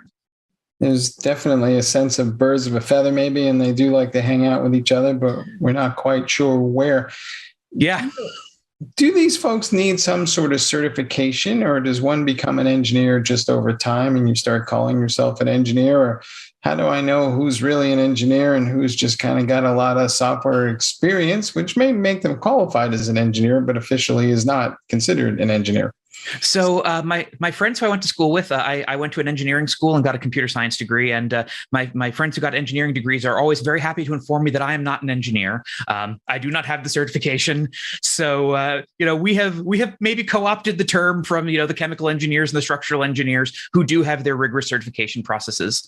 But I like to think about it that there are broadly two core skills to software development. And one of them is the one that we tend to look for when we call the role software engineering. And that's the skill of problem solving, the work of decision making. Basically, I think a lot of people think we're programmers. Our job is to speak a programming language, translate into the computer. But that's actually table stakes for the software engineering work, where the software engineering work is the work of taking a problem, breaking it apart, and then figuring out how to solve that problem. Because, if you can just write software, if you can just write code, that's not enough to be able to look at a problem and break it down, often more than the people who are asking you to solve it have already. What is your sense of, do we really need 4-year degrees to become software engineers, or is there plenty of room for folks who come out of more technical training programs? So I would say that I don't think we necessarily need a 4-year degree for anything. I think, I probably want my doctorate of a 4-year degree and a bit more. But I think that really it is a question of the skills and, there's the certification processes. But in software, that's one of the things I've really liked is the software field has always been a little bit, however you got the knowledge, you've got the knowledge now. In my career, I've worked with folks everywhere from high school dropouts to PhDs, and they have all contributed something really great to the team. And I would not say that the guy with the PhD was smarter than the guy who dropped out of high school to go into the tech industry. They both had really interesting knowledge and were both really interesting people. We also hear a lot about security these days with DevOps, DevSecOps. Where did security fall on the curve for skills that are sought? And are engineers really qualified to do security these days, or is that just an area where we need a lot of work? So it hit number 5 in the list of top skills. And I think whether or not engineers are qualified to do security, we have to do security. I think we need to qualify ourselves better, because one thing about security, obviously, is you can't just paste it on at the end. There are things, now we need to integrate our software with another system. You can do that at the very end of the project. But security is every decision increases or decreases security. So you need to be thinking about those ramifications through the whole design of the system. And that means you can't just leave it to a couple of specialists. It's got to be baked into the development organization. We hear a lot about artificial intelligence these days. Is a lot of the processes, of course, are being automated, but to what degree should software engineers be worried about a lot of the tasks that they do today might be not needed tomorrow, or will we see them just kind of all elevate? I think it's very unlikely that I'm going to be automated out of a job, or any of my peers are. Machine learning was number 6 on our list, but I do think the core skill of software engineers is figuring things out. It's not really writing code. I have actually tried out I think GitHub's Copilot. It's really neat. It's almost spooky how it can guess my intentions, but without my intentions, without me giving it those little cues of what am I trying to do, what's the problem I'm trying to solve, it would do nothing. And honestly, sometimes it gave me a solution to a problem that wasn't the right one, and I needed to recognize, oh, hey, this is code. It does a thing, but it doesn't do the thing I need. So I'm not expecting anytime real soon for that to shift where I'm out of the picture. Though I might be writing less code. I might not be doing as much of the mechanical translation to the computer and doing more of the really thinking about how do we solve this problem. What are the attributes of a software engineer these days? Are there psychodemographics that you see and that all these people have in common, or is it just really a diverse community made up of all kinds of folks? So I think it's a super diverse community. I would say the one key trait that all of the long-term software engineers I've had, all the folks that I've seen who stayed in the field for a while was that they really liked learning. Even if, there's folks who go off and they code at night and they, do it for fun as well. And there's folks for whom this is their job and they leave it at the office. But all of them were really interested in, okay, new stuff's happening. Want to keep on top of that, want to learn what's going on. If you want to learn a field and then know it and then stop learning, this isn't the right field. But I think as long as you want to keep learning, then every other trait that I've seen sort of pales in comparison to that desire to keep learning. One group that seems to be underrepresented in our software engineering population is women. Is there something about engineering and women that is a challenge, or is it just not enough opportunities? Or do you think that there's clearly work to be done, but I think a lot of people are trying to struggle to figure out what that work is. So I think one of it is making the software engineering space more welcoming to women. I have personally worked with women, and I have worked with women. That's a thing I'm very proud of now. I have worked with women and seen situations where, a woman on the team would propose an idea and it would go unremarked on. And then somebody else in the team would propose the same idea who wasn't a woman. And everyone would go, oh, that's really cool. And things like that over the course of a career can add up both in sort of loss of prestige, where nobody credits the idea to the person who's that it originally was hers, but also in just the experience every day of going to meetings where you're kind of feeling dragged down and talked over.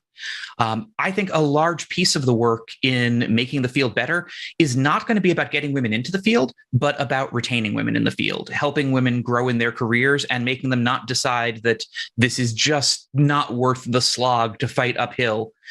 Because I do think the biggest thing that we have to overcome is that feeling where when a woman sits down across, like during an interview, from the candidate says, "Oh, so you're the HR person," and just that assumption that she isn't the engineer on the team, because that assumption is often false. And whenever we make that assumption, we sort of reinforce that assumption and make it more likely to be true.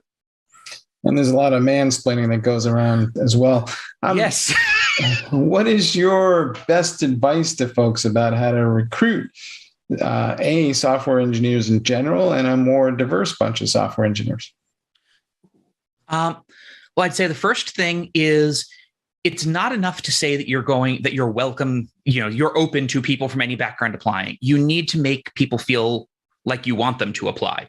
There's a big difference between, "Oh yeah, I guess you could apply," and "Hey, we want you. We're looking for your voice. We're interested in having you here."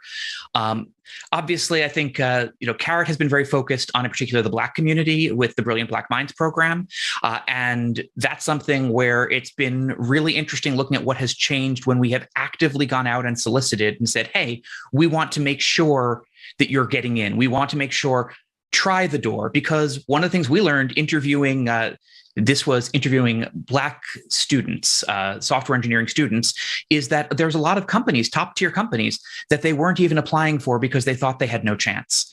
And the data, because we in many cases by helping them with practice interviews convince them to apply, they did have a chance. They got in, they got those jobs. So clearly the idea that they didn't have a chance was wrong. But those companies aren't going out of their way to not just say, "Oh, of course anyone can apply," but to say, "No, really, we want you. We want to hear from you. We are less without you. So come on, come join us." All right. So there's a world of difference between telling somebody to knock on a door and actually opening it for them. Hey, Jason, thanks for being on the show. Hey, thank you for having me. All right. Back to you guys in the studio.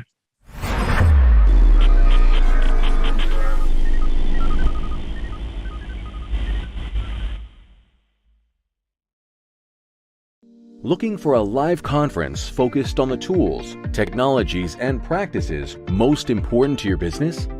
Innotech conferences are live one-day business and technology conferences highlighting the latest in trends for IT leaders, developers, and IT professionals. Each event combines education, innovation, peer-to-peer networking, and the latest technology and business solutions for a diverse IT-focused audience. Innotech conferences occur throughout the year in strategic regional locations, bringing together technology professionals from various industries to learn about the solutions, practices, and tools impacting their day-to-day work and gain insight into what's to come. Presenters at Innotech conferences are selected and curated to ensure each session provides the most up-to-date and relevant information without any hype.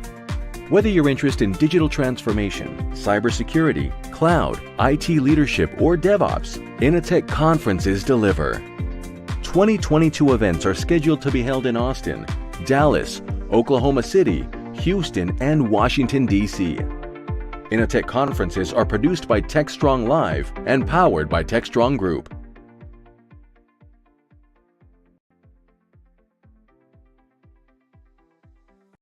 All right, we are back, and that rounds out today's Techstrong TV broadcast. I hope you enjoyed today's conversations. There are a lot of really, really interesting topics on today's show. I hope you enjoyed all of them. Just a reminder, we've got Innotech Austin happening this week, Wednesday to be exact, in Austin, and we have a day-long IT conference live in person. We're also going to be streaming some of the presentations here on Techstrong TV on Wednesday, so please do, if you can't make it out to Austin, please do check it out here on Techstrong TV.